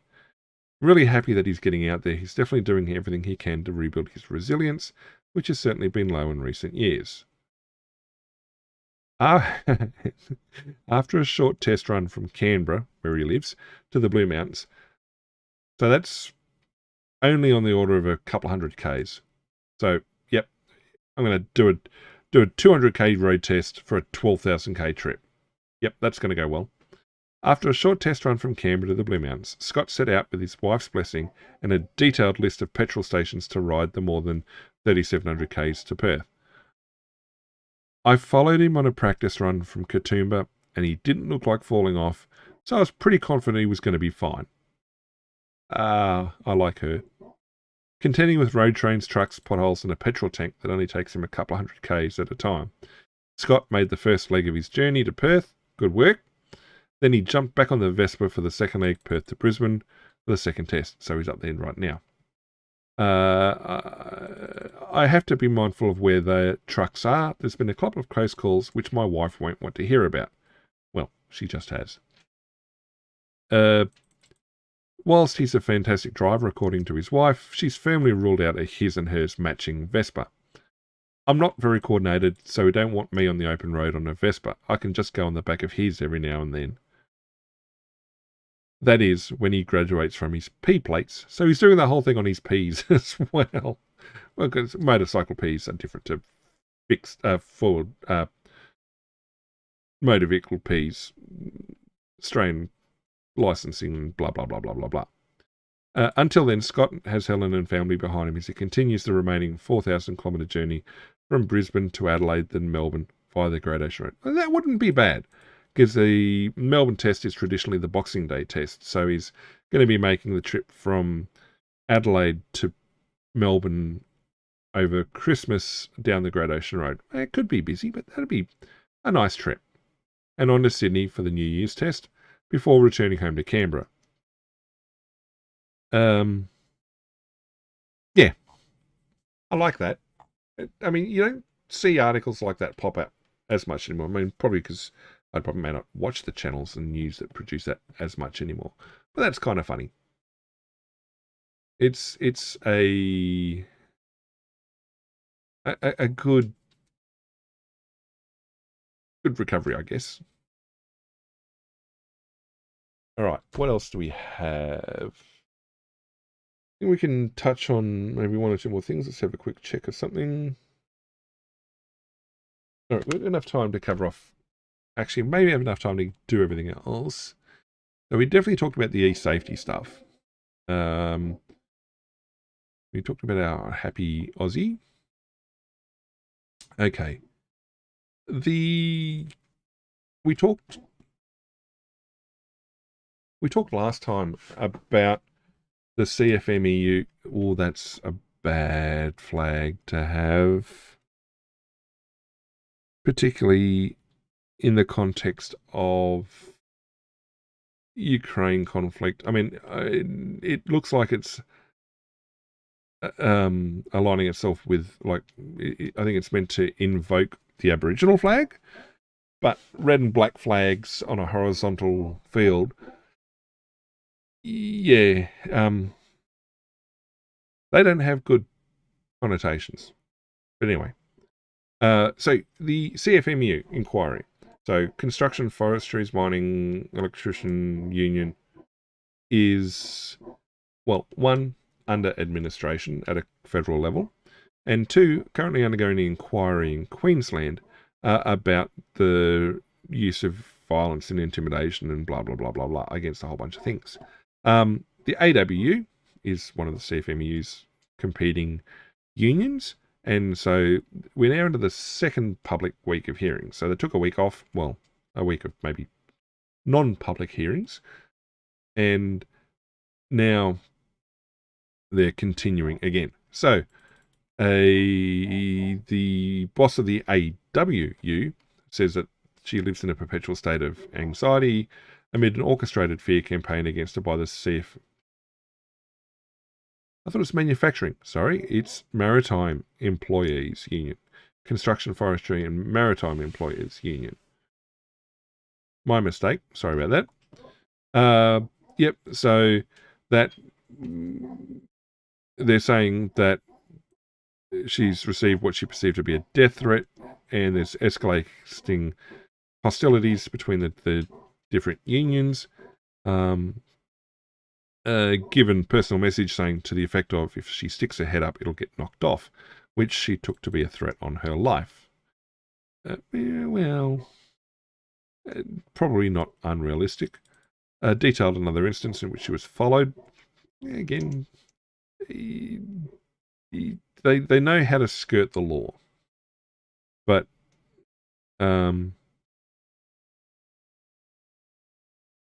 it's, yeah.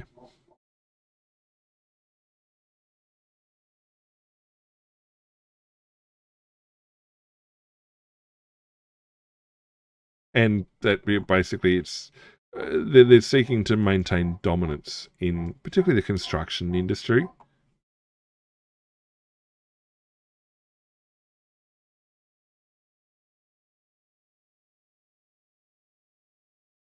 And so, yep, they're looking for help from police and everything else. Couldn't say whether the persons were CFMU affiliated or whether they were bikies, but clearly the AW head was shaken. And so this idea as well about the CFMU being infiltrated or having ultra close ties with organised crime, it's starting to float to the surface there as well, where and people believing they're being followed aggressively by men on large motorcycles, that there's orchestrated campaigns to keep them quiet or keep them out of the way. That's just one of the bits and pieces that's come up. I mean, we've also got anyone here has run out of, and they're the main one. Well, there's more coverage through the City Morning Herald. I will put the links up of what's coming up or what's been going on.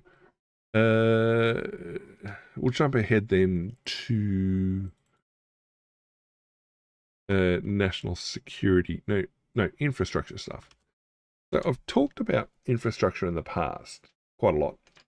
And one of the things that come up in the last week or so, and it's been up as well, is this idea that we can increase low density housing, so the standalone house on a block, to moderate density, so allowing semi-detached townhouses on existing blocks, which brings up from low density to moderate density in the middle rings of Australia's 5 biggest cities, will hopefully lead to about 1 million new homes. I mean, it's a good idea. It's an interesting idea. And basically, it's not completely replacing existing low-density stock, but it's increasing density opportunistically, I guess. So if 1 in 4 standalone dwellings in existing stock, I guess, were developed into dual occupancy, so I'm guessing 2 townhouses on the block, will lead to 1 million new homes. I mean, that'll certainly go a long way to alleviating the deficiencies in available housing stock, and it would seem be a means by which increased load on infrastructure is spread out a lot more and is more, not saying more gradual, but is increasing gentle density. And they're talking about in the middle ring, so not inner city and not outer suburbs, but in that middle bracket where Things are still mega expensive, and you've got decent amounts of infrastructure, but yeah, you're not one or the other. So development of terraces, townhouses, low-rise apartments, and dual occupancy in well-located and serviced areas. So already you're addressing, well, location and infrastructure support. And yep, they've looked at high density. A lot of the discussion, I mean, it's right that a lot of what's been in the media and everything else has been focused on high density developments or new communities, master plan communities. And I've talked about those sort of communities that are lacking infrastructure and social services support, and how difficult it is to actually live in them when there's nothing provided to support. When the argument being made here is that there needs to be perhaps a greater focus on medium density housing as a viable solution. Okay, yeah, it needs action on many fronts, fair enough. It delivers more housing in middle ring neighbourhoods where people want to live while making better use of existing infrastructure, what I just said. Okay, add 12% more homes in Sydney, 15% in Melbourne, 16% in Brisbane and Adelaide, and more than 17% in Perth. And also that comes down to, those percentages come down to, I guess, how the master plans for those cities have developed. Increasing density, reforms to streamline approvals and unlock well-located development. Blah, blah, blah. So Australia needs 240,000 homes a year to meet the target of 1.2 million well-located homes by 2029. But yeah, with a focus on normally on high-rise, high-density. Yeah, this is a good interim step, I think. And if it's this middle ring, if we consider that the inner ring is largely going to be high-density apartment living, and the outer ring is going to be largely low-density communities, then this middle ring as a medium density, I mean, it kind of makes sense. I mean, it provides a gradual progression from one extreme to the other. I like it as a suggestion. So yeah, Australia's biggest cities are low density by global standards. Well, yeah.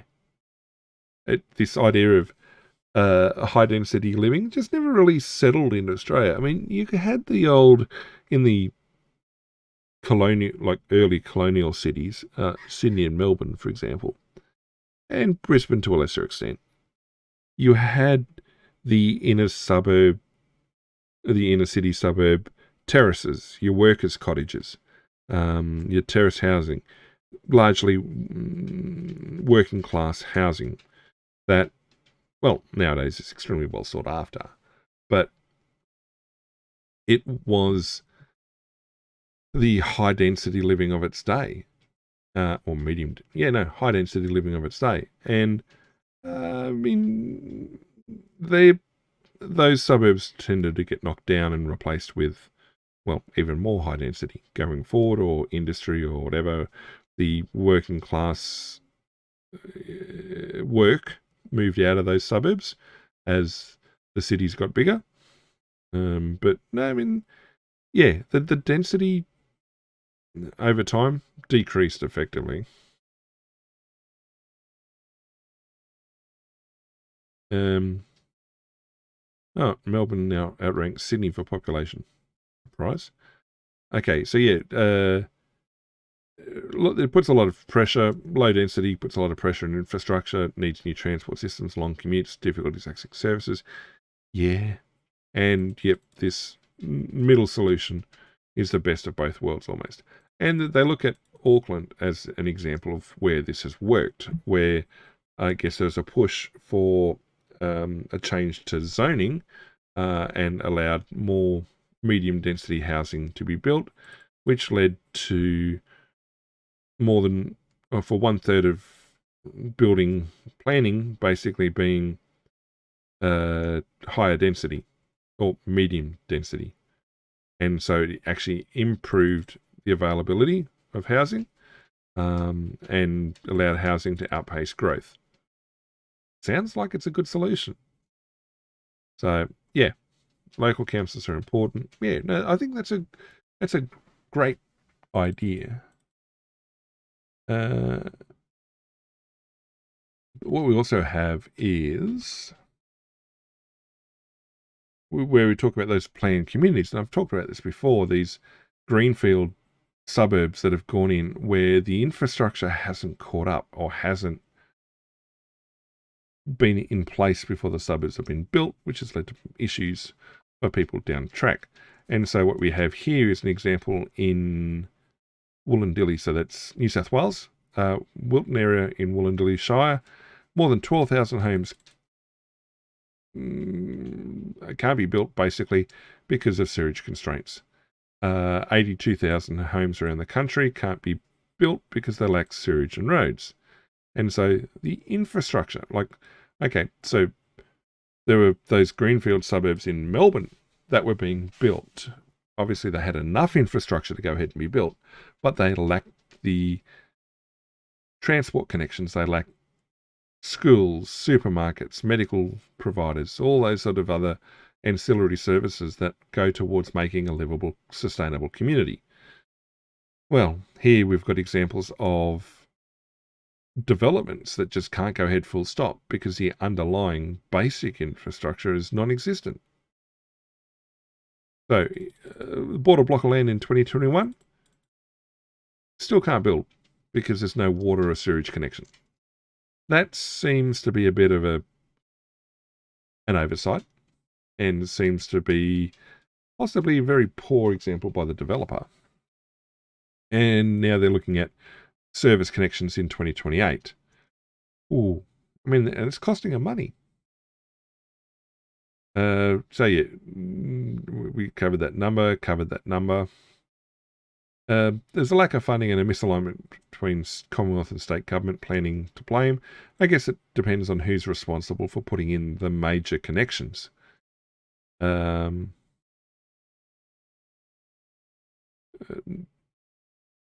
that, these people are obviously advocating for infrastructure, transport, things people needed to live.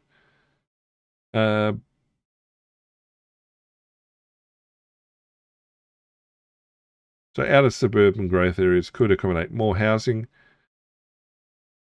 Okay, we looked at that article just before about medium density housing, but what's the point of building if you don't have connections? If you don't have actual service connections. So the Shire's among those relying on effluent being trucked elsewhere. Housing, you're surprised that housing lots are being sold without essential services. Yeah, I mean, that makes sense. But, I mean, I've lived in houses that were originally, because of their age, so built around Federation, if not slightly earlier, they ended up, you could almost see in the house itself when the town services were connected. Water, gas, electricity, sewage. You had back lanes that were clearly there for the night soil cart. So in other words, you had external toilets, not just on a veranda or something like proper external long drop, or not even. I mean, some of them they went into a pit, but others was it had the night soil cart had to come and cart it away. I mean, is it still living memory? Well, I think a lot of those people have sort of died off by now, but you can see it in older towns, which have kept relatively low populations. You can see the mark in history where houses that are still standing now were built without these connections because they just didn't exist. Yet it's obviously, to build those now without them is insane. Well, look, they're doing it now, trying to do it now. And I mean, particularly like close into Sydney, it's mind-boggling that that's still a possibility or a reality. I mean, even because I spent time growing up in regional Australia, septic tank, that's what I'm trying to think of. A septic system. I mean, even then, some people had septic systems, other people didn't. They just had a pit. You, even as a kid, teenager, talking to people who were living out of town or even on the outskirts of town, you'd ask if they were connected to town services. And that would actually be like a delineation sometimes often between where the council, if the council no longer offered services beyond that point, well, you didn't pay as many rates. The type of rates you paid changed because you were then probably classed as rural, even though you were probably closer to the town centre than people who were in town. But yeah, you might only be a couple of k's out of town, but living in a place that was not on town water or town sewage, you may get garbage pickup. You've got electricity, more than likely. Yeah, and this was reality. That it's like, oh yeah, you're not guaranteed to have those services, but that's talking about small country towns and living out of town. If I was living in town or in a development on the edge of town, I'd expect there to be water and gas and sewage and garbage collection and all those other bits and pieces and electricity.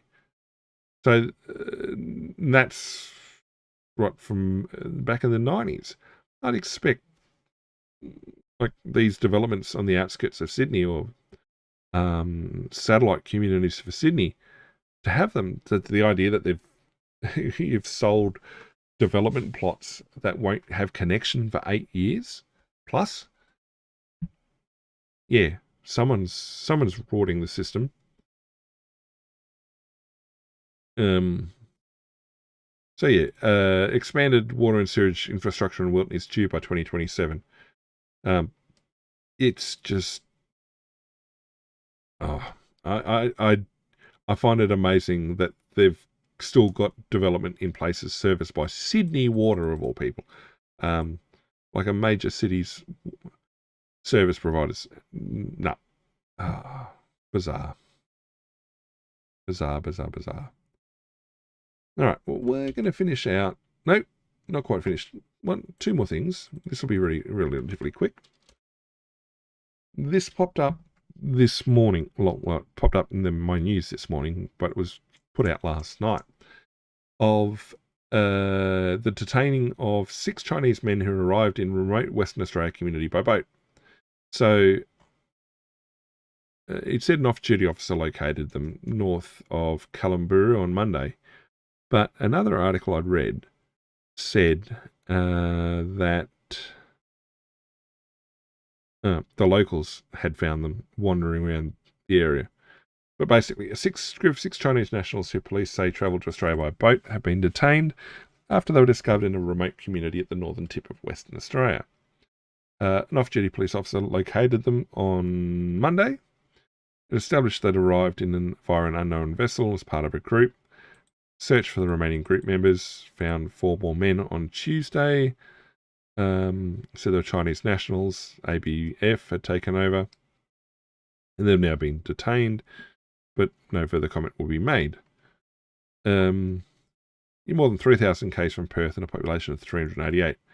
Follows a similar incident in the north of Western Australia in February last year, in which a group of 20 men who said they were from Pakistan and Bangladesh were found in a remote indigenous community at Beagle Bay. And again in 2023, a dozen Pakistani asylum seekers arrived on a remote stretch of Western Australia's coastline in the Kimberley, then taken and handled in terms of that. No,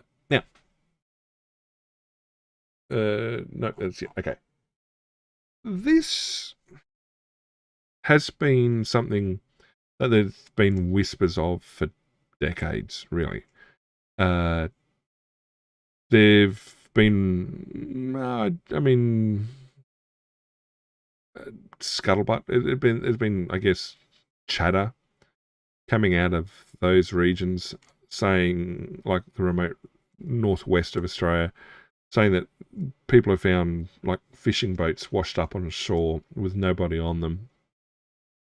And the assumption some of the times, based on the amount of waste and what's been seen around the boat, is that it was actually a people smuggling or PIIs, potential illegal immigrants, people attempting to come to Australia, and they'd made landfall in a remote part of the country. They then disappeared into the bush, never to be seen again. And that it had been happening since at least the Vietnam War era. I've heard stories of multiple boats, not all at once, but over time there have been boats being found, potentially people just having no idea how many people had come ashore, if any of them had survived. Basically, if they hadn't hit the highway and made contact with anyone or intercepted traffic, no one was going to know they're there. I mean, it's similar sort of things for landings in the Gulf of Carpentaria. There's whole stretches of coastline there where, short of an opportunistic find by someone sailing past or flying past, no one's going to know a boat's made landfall and let people off or anything like that. But it's one of the things that Australia was putting in its advertisements overseas against people smuggling during the early thousands, indicate, like, putting out there just how dangerous the environment is in the approaches to Australia, maritime approaches, and if you'd made landfall, you were out of the frying pan and into the fire, unless you'd been fortunate enough to land near some form of settlement or close enough to the highway at the time other people were driving past. Yeah, your chances of successfully surviving the Australian terrain in that area were slim to none. And yeah, there's a part of these stories are saying that there's an unknown number of people who've made landfall like that in the last 40 odd years that have just vanished into the bush. Not because they've vanished and then appeared in the big cities later on or in the other communities. They've just disappeared altogether. And that those that have arrived and made contact, such as this example, are the extraordinarily lucky ones. Well, not so much to get through the border protection patrols and stuff like that to make landfall. That's pretty lucky in its own. But to have been found alive after landfall is mind-bogglingly incredible. A lot of people just don't get how remote and dangerous that part of the country is. Even for people who live here in the country, it's, well, I don't know if it's a designated remote area. I know parts of Kosciuszko are designated remote areas, but it's, yeah, human habitation is few and far between. I mean, there were attacks against Australian mainland there during World War II, for example, up at Broome, but also they had aviation and shipping wrecks along there during World War II, along the northwest coast, the Kimberley regions and stuff like that. It's very, very, very, very, very sparsely populated, ineffectively unpopulated, and it is extraordinarily a harsh environment to be in. And so the fact that these guys made it ashore and were found alive, fantastic. Lucky, lucky, lucky, lucky them. Question about Chinese nationals. That's an interesting one. Presumably they may be making claims to be of an oppressed ethnic group within China. But to say that they're Chinese nationals aren't normally part of illegal migration into Australia at the moment. You'd say there's very little reason for it unless they're coming from a group like, from a group, a non-Han ethnic group within China. But then the question is, how did they make it to Australia? like what was their pathway, what was their overland path and then maritime path to get to where they did. In the past, it's been Afghani, Iraqi, even Pakistani, Sri Lankan, some Southeast Asian groups as well, trying to make the trip down. But Chinese, not really. So it's interesting that it is a group of Chinese that were found. But yeah, it's a extraordinarily fortunate outcome for them. And yeah, potentially it would have been a boat washed up on the shore. Did they even say they found the boat? No, didn't. Yeah, potentially, if they'd not been found there, they may never have been found. All right, one last thing for the day.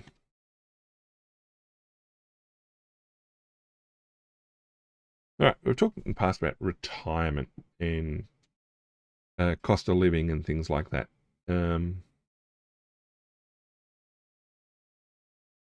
Article is, and I will put a second article up on the YouTube video when I put it up.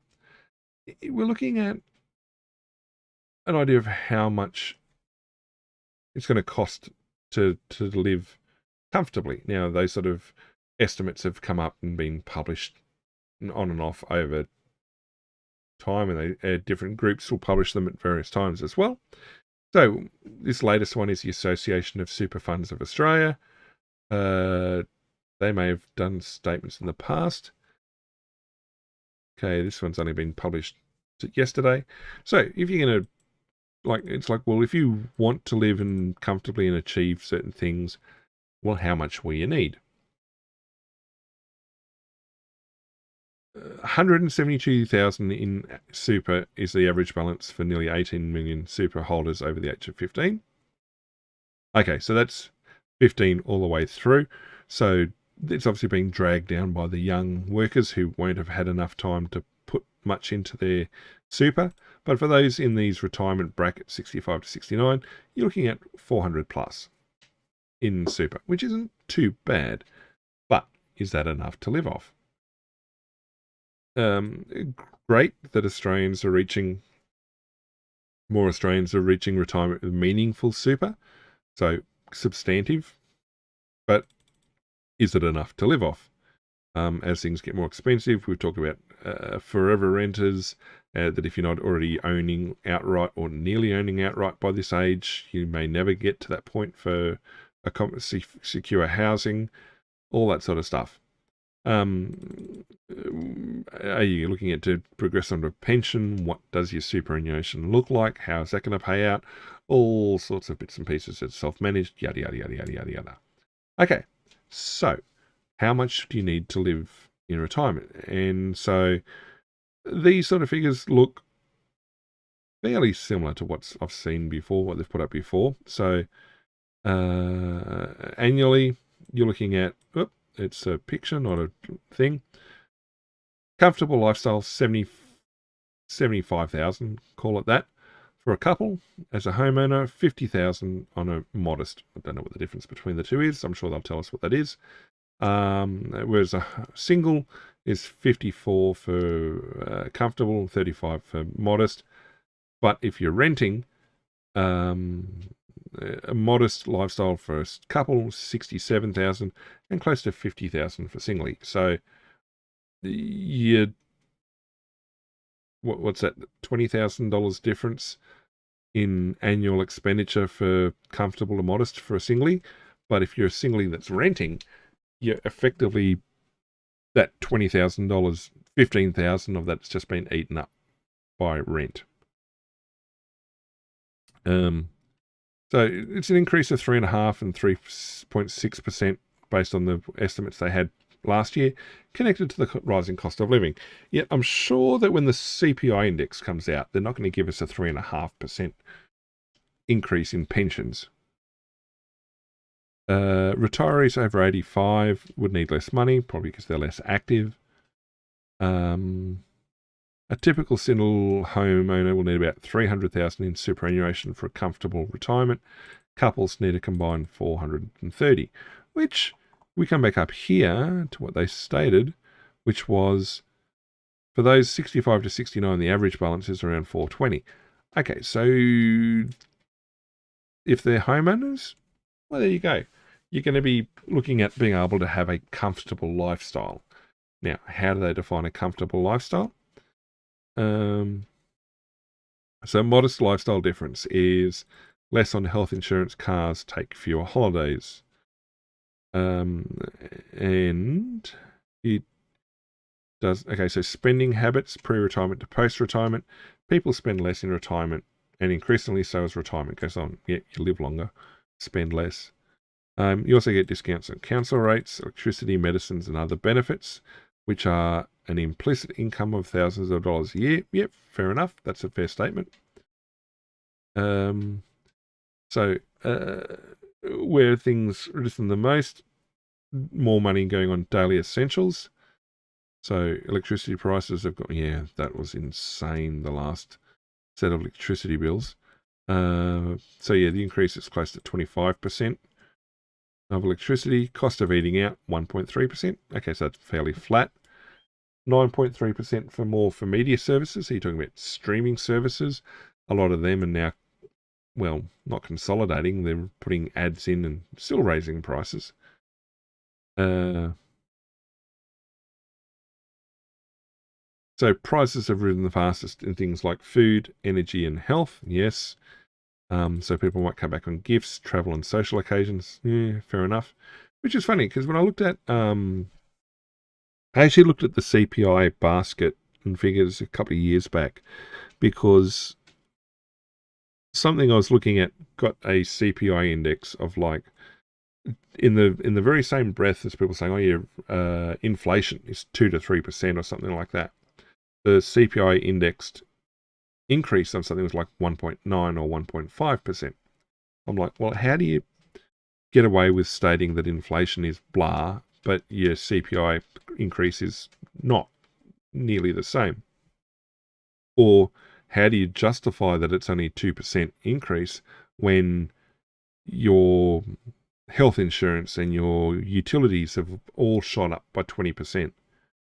And then I went and actually had a look at the basket that they use when trying to determine this sort of stuff. And it turns out that there were decreases in international travel. And this is post-COVID, so there were deep discounts to encourage people to start traveling again. But for whatever reason, it was part of it. And I was like, well,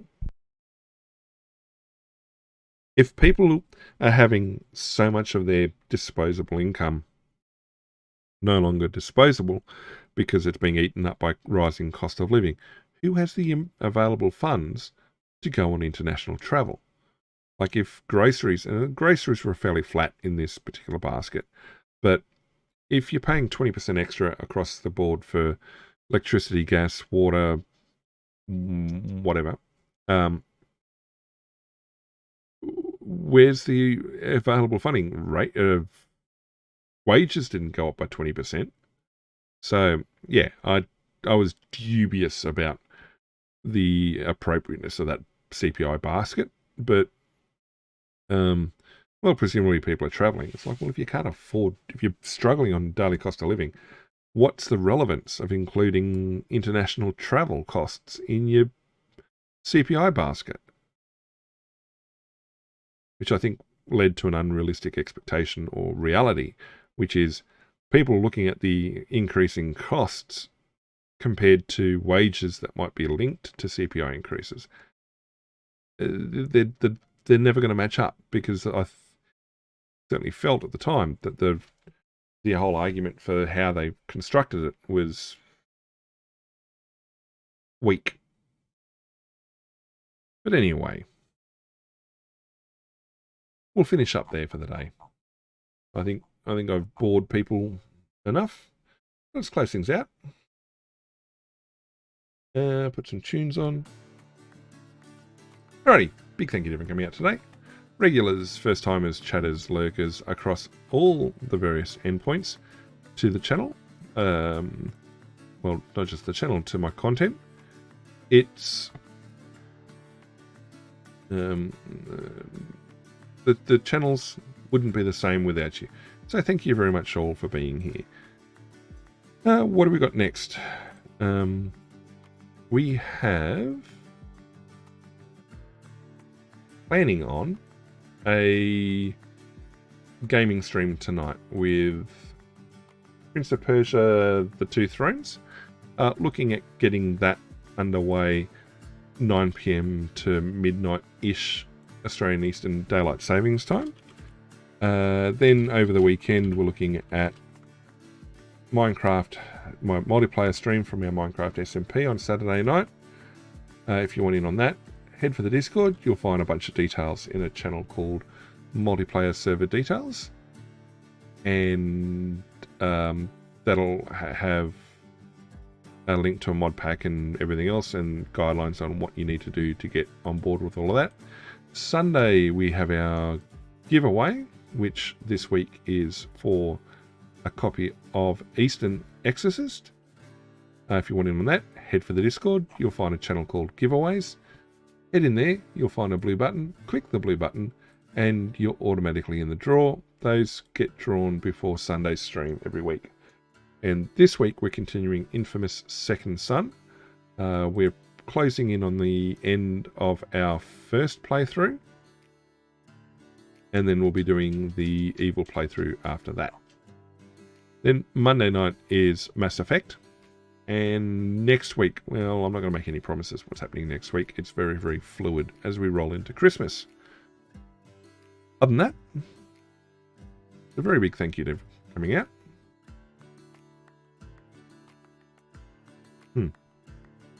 That was supposed to work. That didn't work. Should have worked. Anyway. Now, a very good afternoon, good day, good evening, good night from me to all of you. And we'll see you all again next stream.